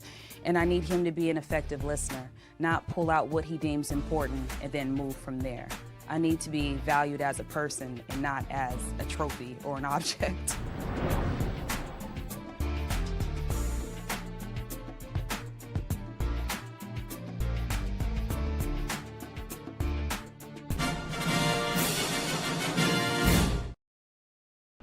Today on Divorce Court. DK is too controlling. He thinks just because he's my husband, he should tell me what to do. He thinks that I should stay at home, cook and clean and watch the kids. If DK don't stop being so controlling, I think I'm gonna want a divorce. Divorce Court is now in session. Good day, ladies and gentlemen. I'm here today with Mr. DK Kaba and Ms. Amma Benson. The two of you have been together for 4 years, married for the last year. Ms. Benson, I think you are too through. Mr. Kaba, I think you want to save this marriage. So I'm going to start with you, Mr. Kaba. Why don't you tell me a little bit about why you're here? I'm here because I want for my wife, be a good wife. You believe she cheated on you throughout your relationship. Is that accurate? Right. Why don't you tell me the first time you believe you caught her cheating? The first time, I caught her cheating, that was a year we met. She was cheating on me with another guy. I asked her. She said, "Oh, that's my friend." Then when I went through her phone, I found out she was dating the guy. Yeah. They was texting on each other, "Baby, how you doing?" This and that. Was this before you were married or after you were married? After we was married. After you were married. Ms. Benson, why don't you tell me your version of those events? Actually, he was just a friend. Were you texting him? I was texting him, but it wasn't baby. What were the messages at all suggestive? Yes. Okay. Can you explain why you would do that in the first year of marriage? At the time, we wasn't communicating. I wasn't getting love and affection, so I felt like I had to go out and find it. In what way was he failing to give you love and affection? What wasn't happening? I just felt like he was working too much. He just wasn't paying me attention. It's a lot. I work 24 hours, like, I have time to party myself. I have time to go up there. Like her, she lets go out every Saturday. She like to go up there, like to friend, this and that. Like, I'm the type of person, I care about my family. I care about her. I love her as a wife. I love her so much, and I love my 2 kids. So I gotta do what I gotta do, to take care of my, to take care of my 2 kids. And I gotta do, make sure to work, so she can have a place to stay. Right.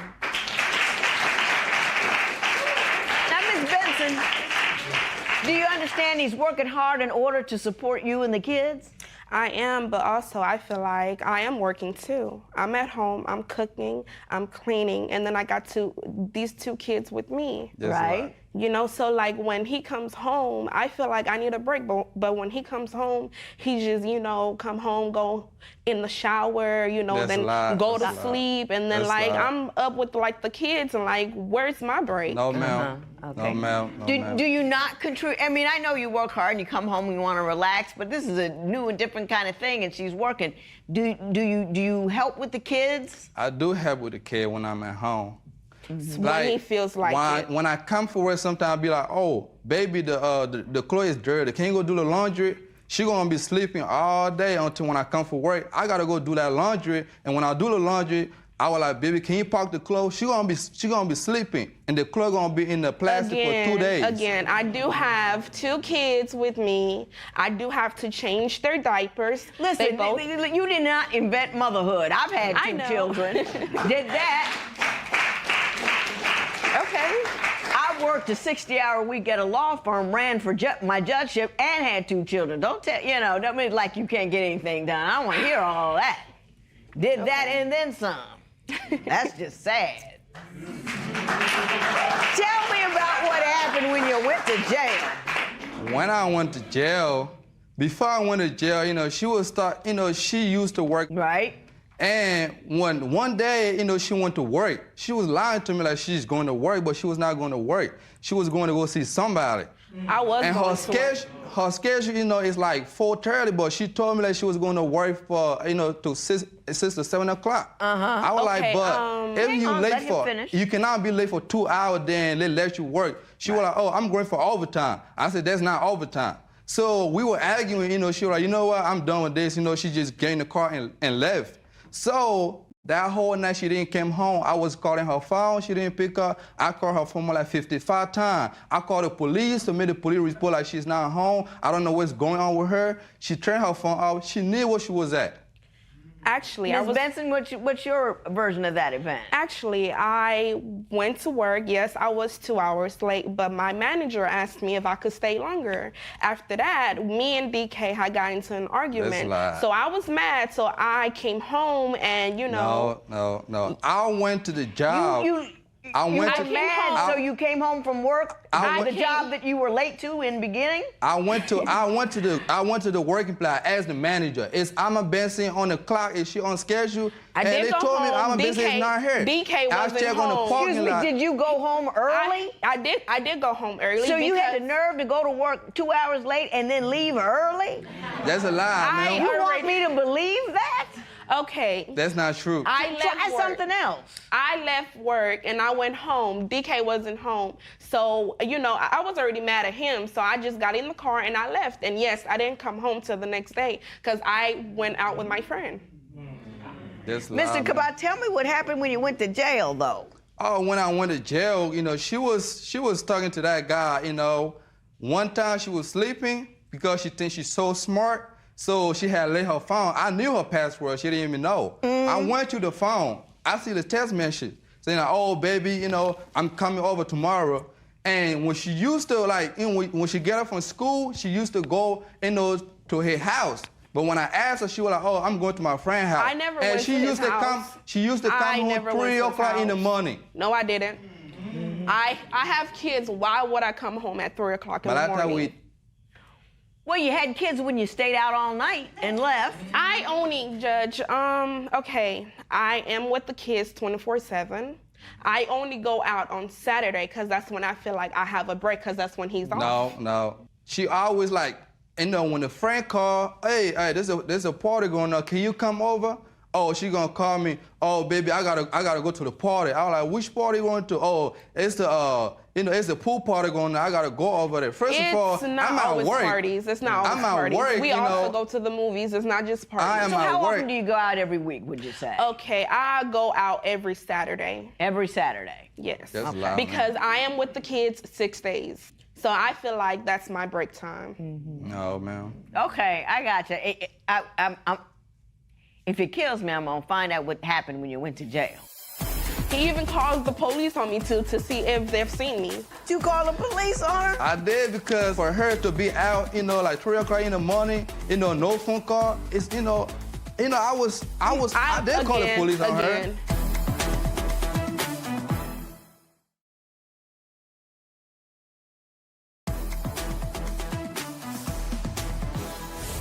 Mr. Cabasa, why don't you tell me what happened when you went to jail? I was on my way to go pick her, and I got pulled over by the stop sign. I went to jail that night, and when I went to jail, she didn't even come. Yes, I did. Called her. I called her phone. Yes, I did. Before I went to jail, I called her phone. I asked the police officer, can I let my wife know, like, the car is parking over there so she can come pick it up? So she came to pick the car up. I was in jail for 3 days.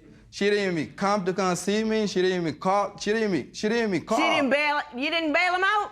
She didn't even. What'd you go to jail for? I went to jail for unpaid ticket. Why didn't you go and bail him out? Where am I gonna get the money from? He works. Doesn't he have a bank account that you have access to? Okay.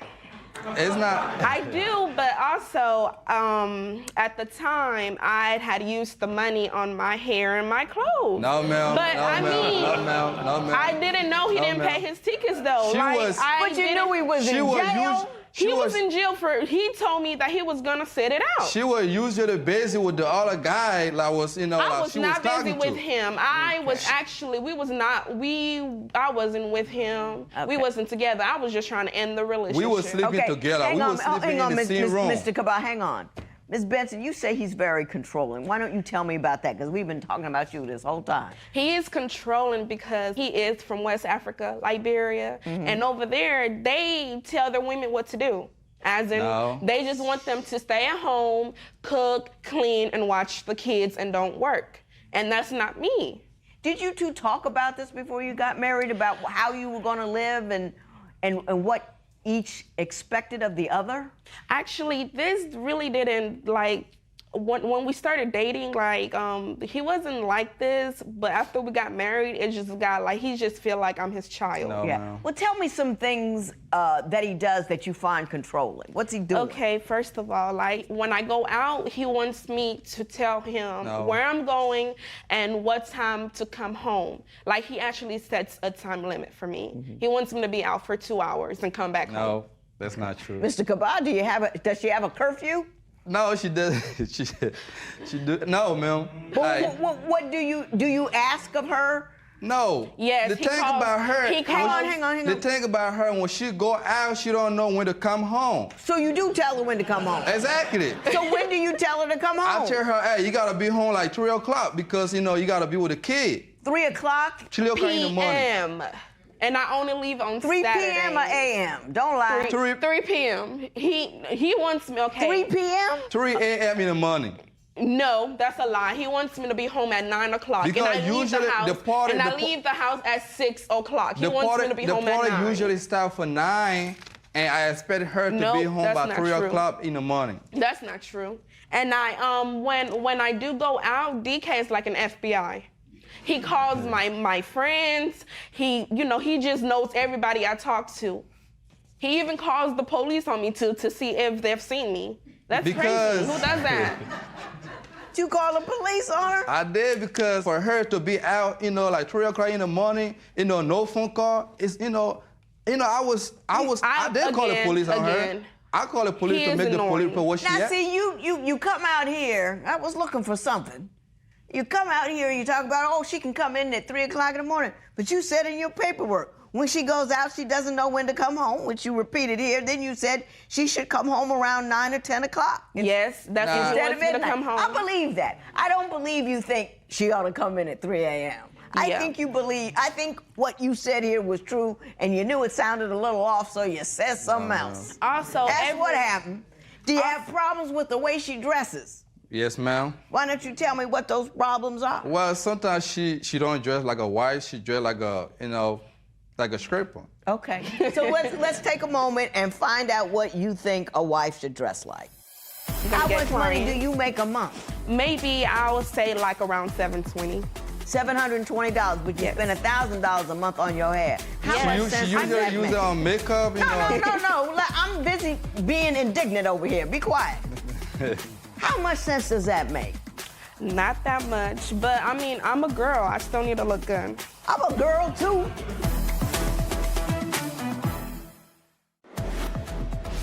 How would you react to your partner giving you a curfew? Tell us what you think at facebook.com/Divorce Court. Divorce Court will be right back.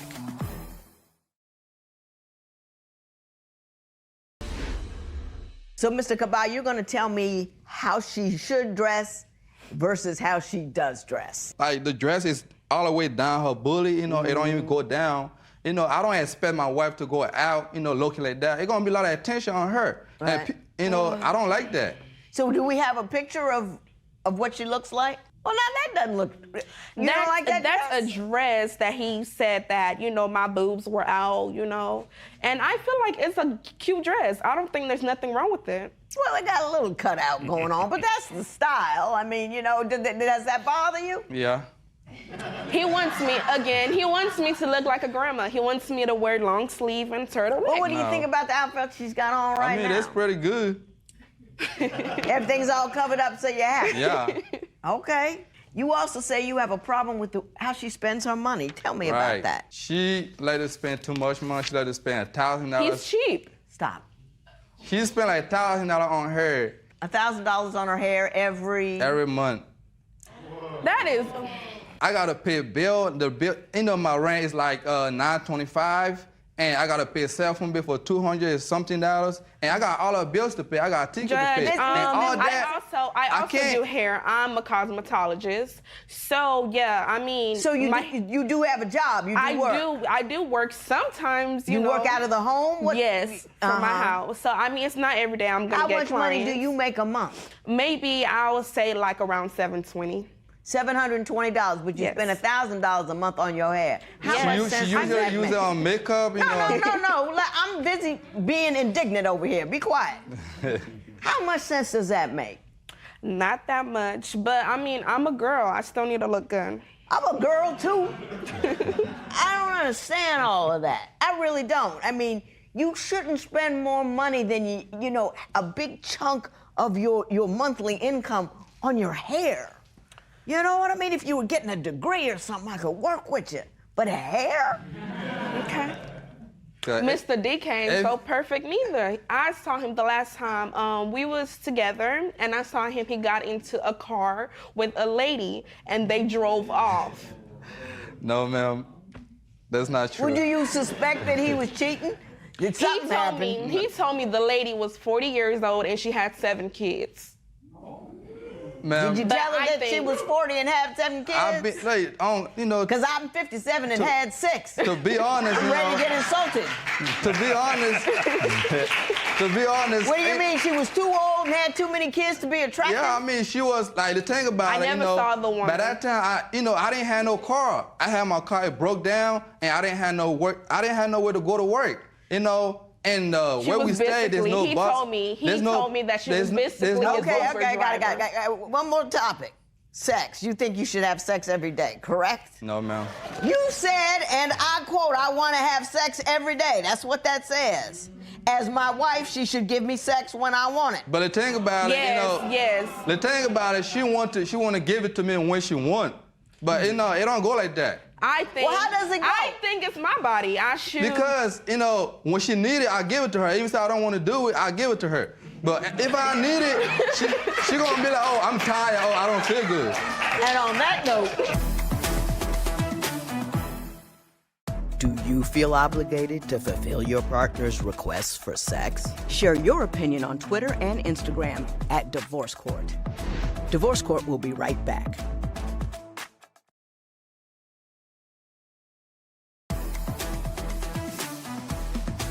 So let me get this straight. So what you're saying to me is when you want it, she needs to give it up. Right. All right, just making that clear. Okay, listen, do you want to save this marriage? Yes, ma'am. Do you? Because you don't look at all happy. I am happy, but I just feel like he just needs to stop being so controlling. Here's where I am. You go out more than you claim you do. You're over there talking about I'm a mother all day long and I've got my kids every day like you're doing something. I think that you're probably a bit controlling. I think that you two never sat down and had a conversation about what a marriage is, what I want, what I need to do. You need to sit down and have that conversation. And till then, and only then, will you be able to know whether or not this marriage can survive. You understand what I'm saying? You have expectations of her that are rather strict. Now, if your woman signs on for that, cool. But if that's not the woman that you got, it won't work. You have to both define what it is you want and what it is you expect, then determine what compromises you're willing to make in order to get that, and then go from there. But you saying you're right and you saying you're right, nobody's gonna get it right, right? So that's what I say. Leave here, have a conversation. I'm going to hook you up with someone who knows how to start that conversation, and then maybe the conversation will come to some reasonable conclusion, and this matter is adjourned.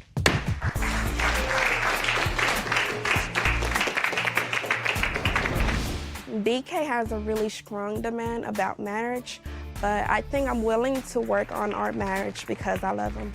I need to show more love and affection to him and listen to him when he wants to talk to me. And I think I'm willing to do that.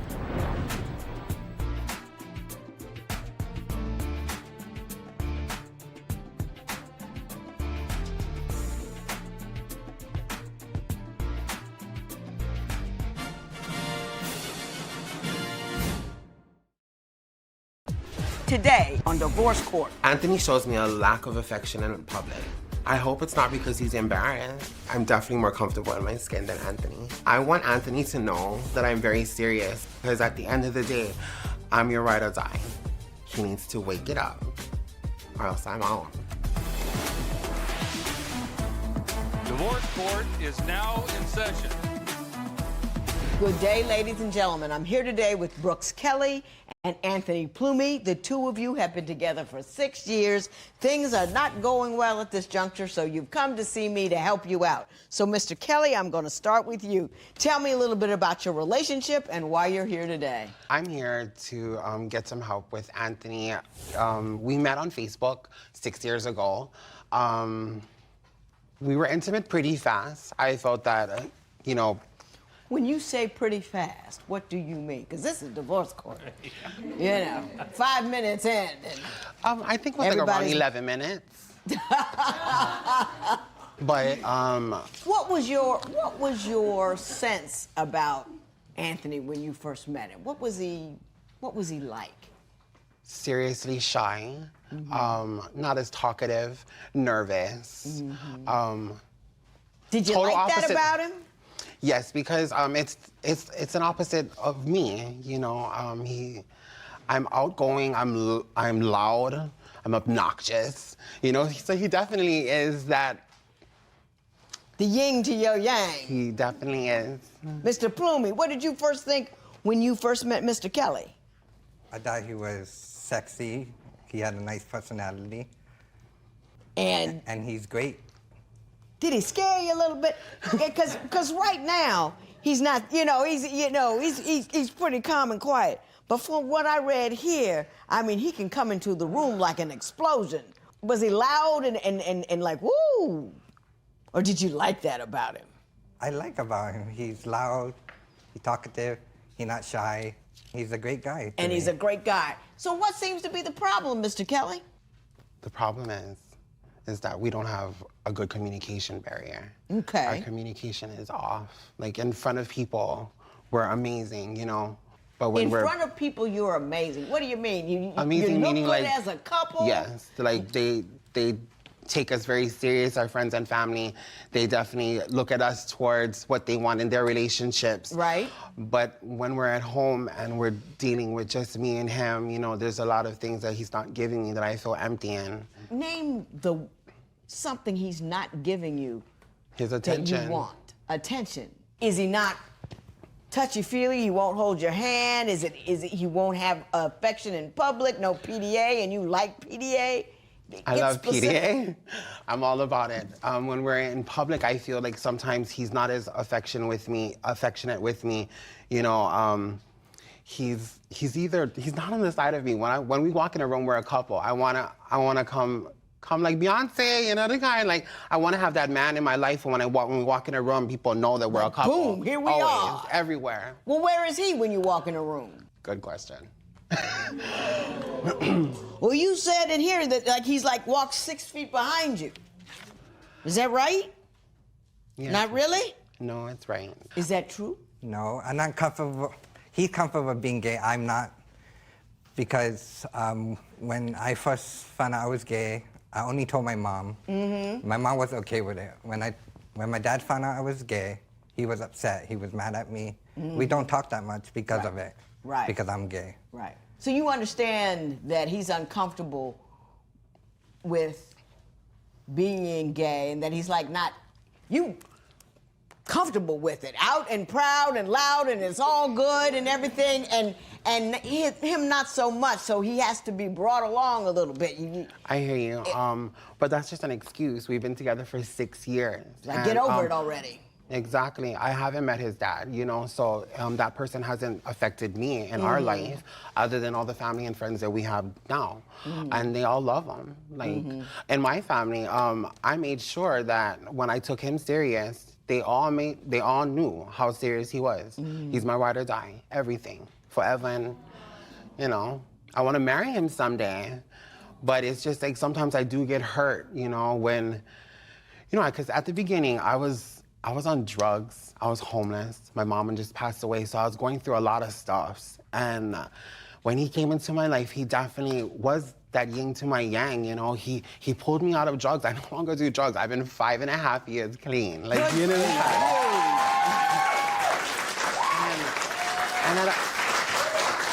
that all has to do with him, my own willpower, but if I didn't have somebody solid like him in my life. That support that you needed to make that move. Yes.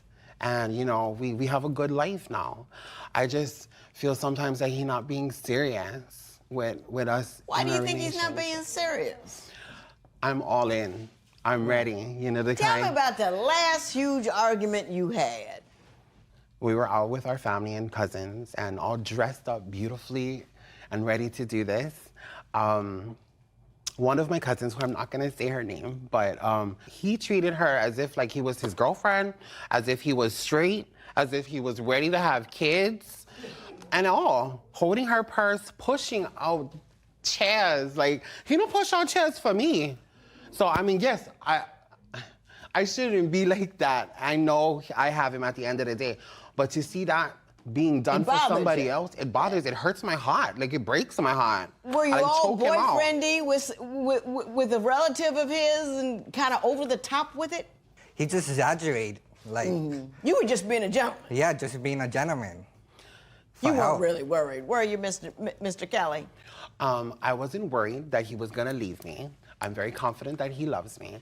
It's just I was bothered and hurt at the fact that he was treating somebody else exactly what I want to be treated. Mm-hmm. Even if we've been together for 6 years, I'm your princess from beginning to end. Boom. Right. The kind, yeah. There you go, right. Yeah, I think I see what the issue is there, I really do. And I'm going to talk about that momentarily, but before we do, I want to talk about the nomophobia in your relationship. Fully focused and immersed in his phone, something we said we wasn't gonna do, and he didn't even hear me, like he wasn't even listening. That hurt my feelings so much. So did Mr. Kelly go through a lot of work and trouble making a special day, and you had your nose in the phone? Yes, I love my phone, that's fine.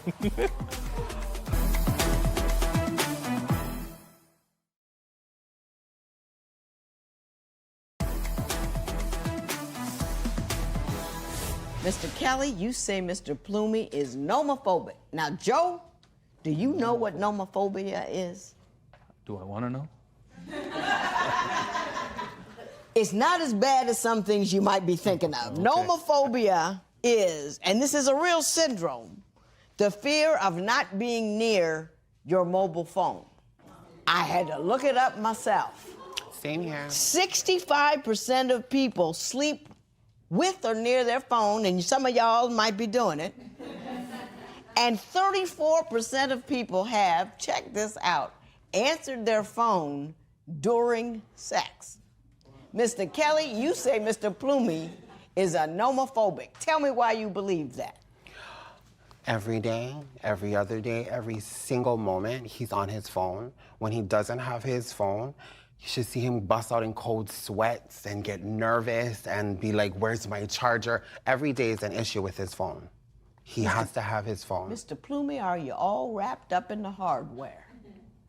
No, I might be addicted to my phone. I'm just on social media, but I'm not like him saving naked pictures, going on sites, chat rooms, talking to straight guys, married guys. And I got that, and I'm gonna talk to him about that in a minute. But are you are you addicted to your phone? Does it bother you when you don't have it? I think I have the definition of nomophobia up here. The symptom, panic attacks, dizziness, shortness of breath, nausea, sweating, elevated heart rate, trembling and chest pain if you're not near your phone. Anything like that happening to you? All of the above, Judge. Nah, I know of. Signs of nomophobia: compulsively checking the phone, hearing phantom sounds, sleeping with the phone, checking your phone the moment you wake up. Can't go anywhere without your phone. Does any of that sound familiar to you? Yes, I may be doing that. Yeah. When you see it written down, it's like, so like if I were to take your phone from you for a whole day, what do you think would happen? Probably be the shock. I don't know what I would do. You don't know what you would do. You know what would you do? Your concerns, however, is how he uses his phone. Are you talking to other guys? No, Are you going on porn sites? Are you looking at other dudes? Are you doing things that would make Mr. Plumey insecure? I'm just really looking. I'm not talking to any guys. I'm just browsing pictures. Just browsing. You know, just browsing. But I am not talking to any other guy. Give me an example of a time where Mr. Plumey's attachment to his phone was just ludicrous or caused a problem in your relationship. Okay, one day we were going around the island, and it was just me and him. We had the cooler filled, we had goodies, we had lunch, we was ready to do this. I was enjoying the moment with him. We already said before we leave, no phones. Like, we, put them in my We're not bag. gonna do that, right. Yes. So while I'm driving and I'm talking, like looking at charcoal, we're passing Waimea, talking, thinking that he's in the moment with me. I turn around, what are you doing? Fully focused and immersed in his phone, something we said we wasn't gonna do, and he didn't even hear me, like he wasn't even listening. That hurt my feelings so much. So did Mr. Kelly go through a lot of work and trouble making a special day, and you had your nose in the phone? Yes, I love my phone, that's fine. You see how he talks about his phone? But yet, can you say that you love me just sporadically like that? But well, you broke out in a way bigger grin when you talked about the phone than you did when you talked about Mr. Kelly. There's something wrong there. He think I love my phone more than him, but I don't do that. Yeah, well, I saw that grin when you talked about your phone. Now I want to talk about another issue altogether. You say you feel invisible when the two of you are out together, and I want to figure out what that means. I understand that he exchanged numbers with an ex in front of you. Tell me how that went. We met one of his exes. The exes, he took a picture of the ex, And after that, he gave the number to him and said why he had that number. He said for future reference. What would you do if your partner loved their phone more than you? Tell us what you think at facebook.com/Divorce Court. Divorce Court will be right back.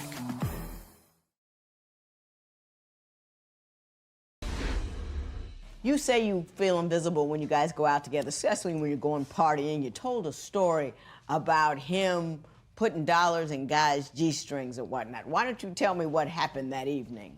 We was at the club with friends. Right. And I was up. He was downstairs, and I saw him giving money to a G-string, to a go-go boy. To a cocoa boy? Go-go boy, like a stripper. Oh, a go-go boy. Yeah. Oh, I thought cocoa, something else I didn't know. A go-go boy. Mr. Kelly, what do you have to say about that? That bothered Mr. Plumey. One, yes, a go-go boy. He has to pay rent, and that's his job. So I was supporting his bills. But what is more worse, that night was a fabulous night. Where he was all night with me, never on my side. He tells me invisible because, yes, my personality, all my friends and my family, this and that, but I make sure that he my king and they know that. So if he wants to, enjoy all this, the kind, when you're in my presence, it's your presence too. Mm-hmm. The kind, I always think of him. And that night was so amazing where he was in the corner. Every time I told you, come baby, come dance with me, let's get, lit, let's get twerking. No, none of that. None of that for me, though. Yeah. None of that. He's still over there just by himself while I'm over here dancing. So I told myself, because the go-go boy was looking at me, he was serving me. He was like, I was like, oh, I'm gonna give him some money. I'm gonna pay his bills. The kind, if he show me affection, I never go over there and started making out when we already had sex or anything. I just went on there, danced with him. He was making that money. Right. Is that what happened, Mr. Plumey? No, it didn't. No. What happened? This guy. We went outside and I started yelling at him. He did. In really? front, and we're at Scarlet. It is one of the top busiest gay clubs in Hawaii. And he was fronting on you in front of the best in front of my gay family, in front of my out cousins. there. Yes. I was hurt and upset because he realized that I would have never done that if he was with me, dancing with me, and I wouldn't have been looking at him instead of you in the dark corner over there. Why are you all the way over there? Mm-hmm. Come in the light.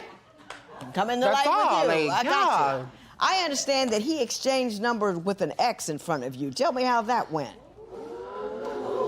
One day we were at the mall. We met one of his exes. The exes, he took a picture of the ex, and after that, he gave the number to him and said why he had that number. He said for future reference. If future reference means that he's going to leave me for this guy? Baby. What's up with this? Mr. Kelly, what's up with that? I didn't do it on the cover. He was there with me, so it's it was mutual. I saw him, I was like, hey, we're still friends, cordial friends. My heart is to you. You already know when we have that kind of stuff, the kind, I ride it that way, we're always together. I would never do that. I did that in front of him, and for reference, yeah, he has a great job and he knows me in my working environment. So yeah, I would like to have some good people saying good things about me to get jobs that'll further my career, whatever. Gotcha. But he always sees it because of my past, yes. I've been with a lot of men and women, okay? And,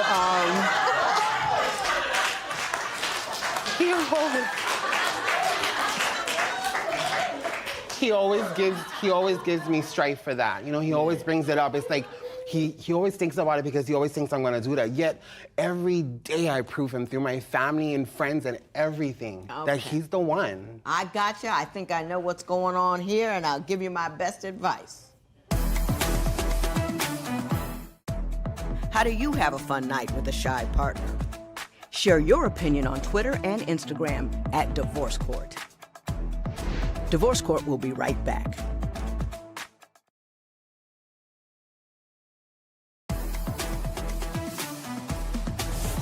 Y'all tickle me. Mr. Kelly, I thought it was all going to be you. I thought you were going to amuse me. I thought you were going to be funny. But Mr. Plumey got a few in there. Undercover, you know what I mean? He came alive there for a moment. I know why you love each other. you provide him with that need he has to break out of himself, to break out of his shell. It's easy to put you forward. Why he comes in behind you is because he can't get in the room at all, and he needs you to go first. It's not that he's denying you. It's like you're clearing the way so he can get in there for you. That's part of the reason that he loves you. He loves you because you're so comfortable with who you are and what you are, and the fact that you've decided to love him, he finds that very freeing and enabling. So don't feel like he's ashamed of you. His volume is a little lower than yours. That's all.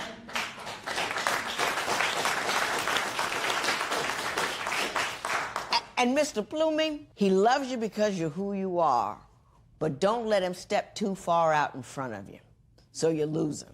Do you understand what I'm saying? You have to get outside your comfort zone. If you're going to get uncomfortable for somebody, you get uncomfortable for the man that you love.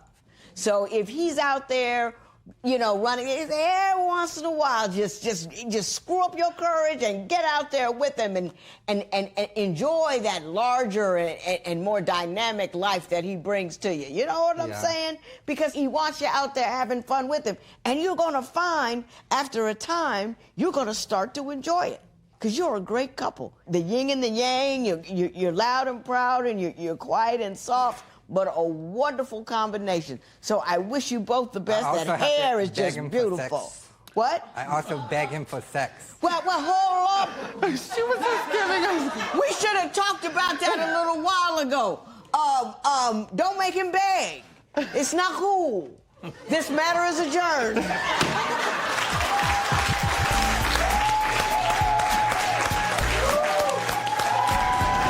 A lot today by the judge. You feel invisible. I didn't know that. You know, I'll definitely not make you feel like that anymore. You know, I'll be more open to that. I'll feel about my phone. I will not go on my phone that much. I will try. Sounds but good. it will take time. You better promise. I will.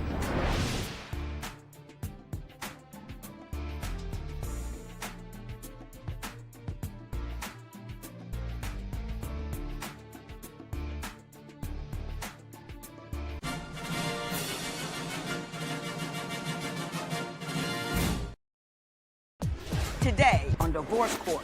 I'm here today to show Lakin that I'm committed to this relationship and I'll do anything to repair it. I need to make sure that he's willing to put in effort for a future together. I'm not sure that I'm fully confident that CJ will stay clean and sober this time because he can't keep himself away from people and places where he's relapsed before.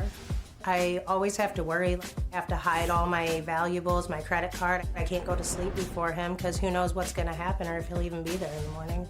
I'm working really hard to stay sober and I will do anything it takes to show her that I can be the man that she wants and deserves. If CJ doesn't change, then I'm just gonna have to leave him. He's gonna leave me no choice. I can't be his mother, his friend, and his supporter for the rest of my life. Divorce Court is now in session. Good day, ladies and gentlemen. I'm here today with Lakin Crine and CJ Ryan. The two of you have been together for 3.5 years. You are not married. You are here, however, you want to get married. Yes? He wants to get married. But you don't want to, or at least you're not sure. So you came here for my advice. Ms. Crine, I'm going to start with you. What's going on with Mr. Ryan? Well, I actually met CJ back in high school, but we didn't really know each other that well. So a few years ago, though, my mom had drugged me out to a bar. It was Your mom drug you out to a bar? Oh, yeah. CJ came up, offered me a drink, and we just got to talking, laughing. I actually invited him to my house. We got to a subject about hairy men. He's got a lot of body hair. My mom and I actually shaved him. You and your mother? Yes. I mean, yes. Interesting relationship. Go ahead. Yeah. We actually posted it online and had everybody liked it. And oh, look at that beautiful couple there. There's a start of something great. And so we decided to make it official. We started dating. My mother suggested that he move in to be closer to work from where he had lived before. Your mother is trippy. My mother, yes. But he moved in and things were great for a while. Mr. Ryan, how long did you know her before you let her and her mother shave you? Well, like she said, met her at the bar. Sure enough, she shaved my back that night. We met that night. We've been together ever since. I call it love at first shave.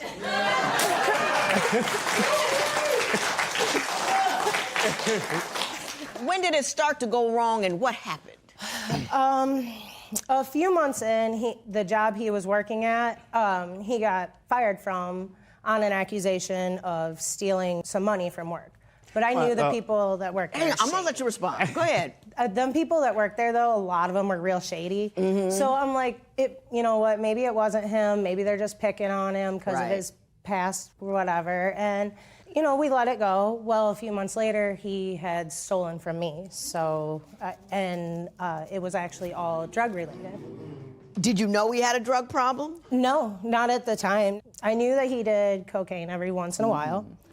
And then once he had stolen from me, we definitely got real big fight. So I'm like, you gotta either quit or something. I can't be with someone like this. He said, well, I love you and I'm done. Dropped it like that. No big deal. Well, a few months later, picked up a meth habit. So went through the same thing. Money come up missing, my debit card come up missing. Quit doing that. Well, it progressed even yet again into heroin use. So I actually ended up leaving him for about 3 months until he went to a detox center and got on a waiting list for rehab. Mr. Ryan, what would you like to say? Did she get that wrong? It's not quite what happened, or? She's pretty spot on. So, I mean, I can't really argue with nothing. I mean, the drug habit has been a issue that I've been dealing with for years.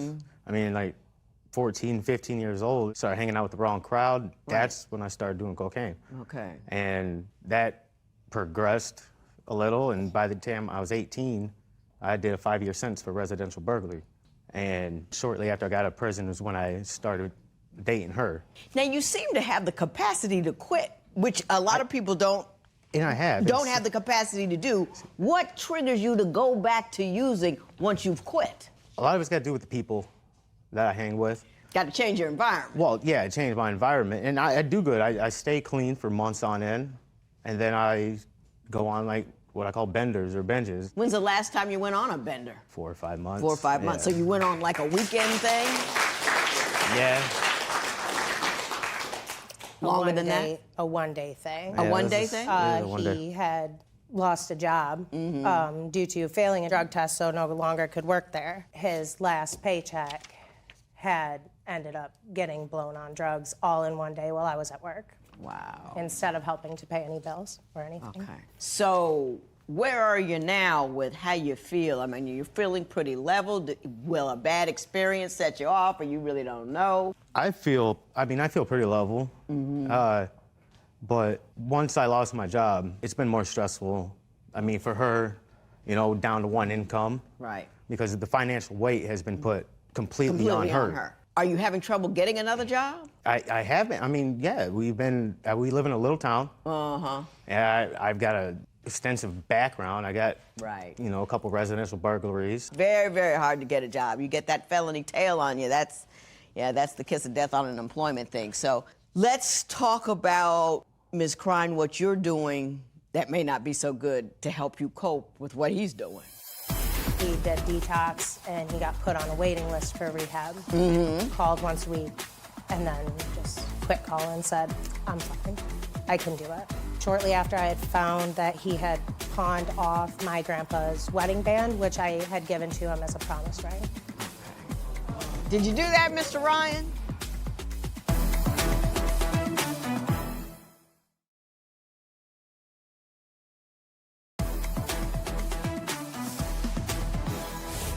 Ms. Crine, I understand that you may have picked up a habit yourself while you're coping with all the stress of his habit. Tell me what's been going on.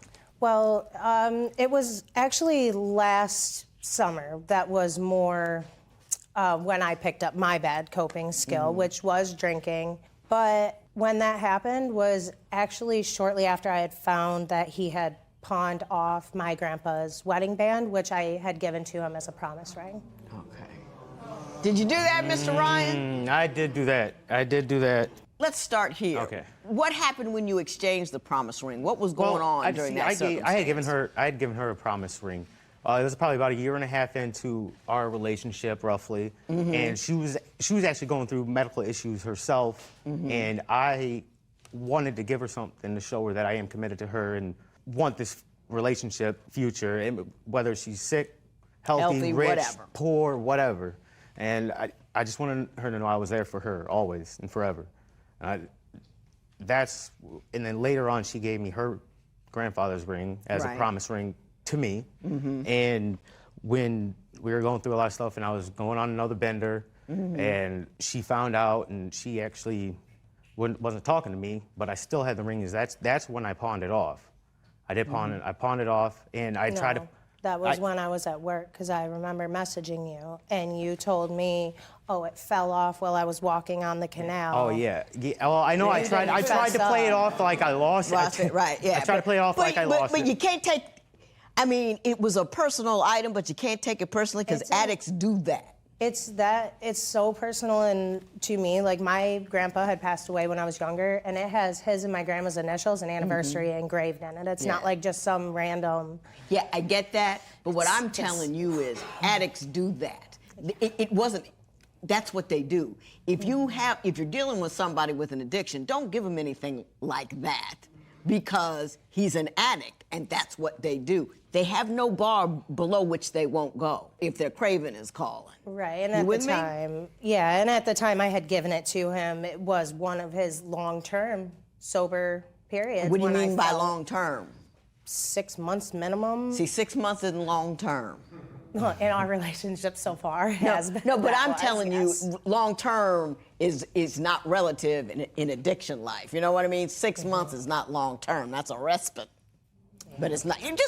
Just a little word to the wise there. Yeah. Did you forgive him after the ring thing? What happened?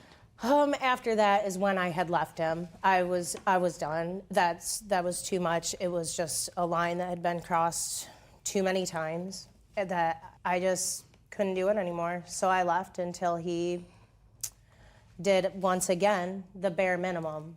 He did detox, and he got put on a waiting list for rehab. Called once a week, and then just quit calling and said, I'm fine. I can do it. But that didn't. He said he was fine? He said, yeah, like I can do it without going away to a rehab. And what happened? Well, let me ask you what happened. You said you were fine, you could do without rehab. What happened? I was fine until I wasn't fine. Right. Well, how long were you fine? That's something she would probably know with the dates. I'm not. How long was he fine? 6, 7 months. 6 or 7 months. Yeah. Without any major incidents. Yeah. Well, now I understand that in the midst of all of this chaos, the two of you bought a house.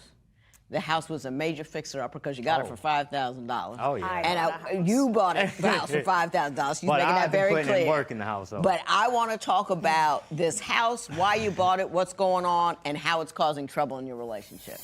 You keep proposing, and she keeps saying no. What's going on? Well, with that? yeah, I've probably a couple times, twice, I probably proposed to her, and look at her. She's awesome. She's beautiful.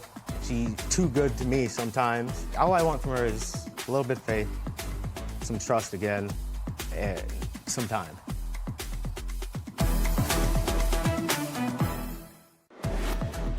Would you stay with a partner who is addicted to drugs? Tell us what you think at facebook.com/Divorce Court. Divorce Court will be right back.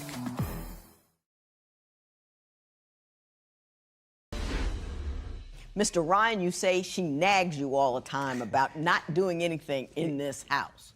What's going on? I don't know if she sees what she wants to see sometimes, but she was off doing weekends in the county jail. Yeah, she goes to jail too. Well, no, I can't say that. She's awesome. But she went to jail that one time. But anyway, while she's in jail, it's me and her family. We're tearing up all these walls. We're gutting this out completely. I ran all brand new electrical throughout the whole house. You failed to mention that. Hang on, let him finish. I'll come to you. brand new electrical throughout the whole house because nobody else could understand it. I could barely understand it, but everybody was putting it on me. I don't even want to be putting in outlets by myself. There's nobody there to call 911 if I get electrocuted. Who's going to call 911? You going to let him DIY the electrical? He actually did a really good job I did do a good doing job. it. And I did. he wasn't going to get electrocuted because he didn't have it run to the breakers. It was just putting the outlet into the hole so we can get drywall put up. What do you think he's not doing with respect to the house that bothers you? It took him 3 months to finish putting in them outlets. And when he failed to mention when I was doing my weekends in county jail and he was helping tear up the house, I actually found drug paraphernalia underneath my bed. That's when the wasn't fine anymore came into play. Yeah. So he might make it sound like he's doing all this work while I'm taking care of what I have to get myself back to where I need to be. But really, he is also still sneaking around doing all the same old stuff. Do it yourself and an addict putting in the electrical. I can't get past that. I mean, you know what I mean? The whole house could light up. It's just. He swore up and down, I know what I'm doing, and I just trust me, have faith in me, I can do this, I want to help. But she also knew I was YouTubing and Googling the whole damn thing. Right.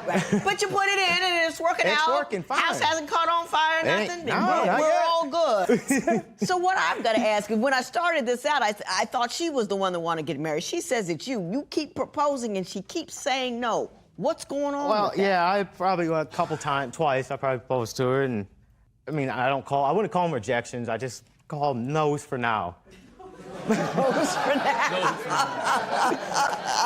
And the reason I call them that, I call them no's for now because I know she doesn't think I'm ready and committed, you know, to be in a serious, full-on relationship. That's something that's why I'm here and trying to stay. You know, I'm trying to stay clean. I cut all the people out of my life. I even cut some family members out of my life. Right. You know, because all family ain't good family. Exactly, and it's in all I want. Like, I mean, look at her. She's awesome. She's beautiful. She's too good to me sometimes. I've done a lot of things to her, but all I want from her is a little bit of faith, some trust again, and some time. Okay. Ms. Crine, what is your response to that? Where are you? Well, he already knows the trust thing. Like, how can I trust you if you keep doing the same thing over and over? Trust is earned, not given, and same as respect. Right. We had an argument where he said, I make him feel little. I asked him how. He said, oh, well, maybe you don't, but you need to give me a respect like the man that I am. I said, well, you're not a man. Now, I understand that conversation. I mean, it happens a lot. I get that conversation. When you keep giving him no's, I would know and go, but you're knowing and staying. So what I want to know is, how do you think this thing is going to turn out? What's going to turn it into a yes or a goodbye? Well, honestly, I don't have the strength or energy to go through this anymore. That's why this is hopefully going to help put some things into perspective for him, that I can't do it. And if I have to finish out the house by myself, it is going to be a home with or without. What do you need him to do? I mean, right now he's currently sober, but we can't do more sober. You know what I mean? He can do it longer, but what else does he need to do? Honestly, he just needs to gain some kind of responsibility and understand that I am not his mom, maid, and girlfriend. I want him to go to some kind of group or NA, some kind of extra support. I'm with you. Instead of trying to do it by himself and then lying to me instead of talking about it. I know what's happening, and I'm going to give you some advice. How long would you wait for a drug-addicted partner to get sober? Share your opinion on Twitter and Instagram at Divorce Court. Divorce Court will be right back.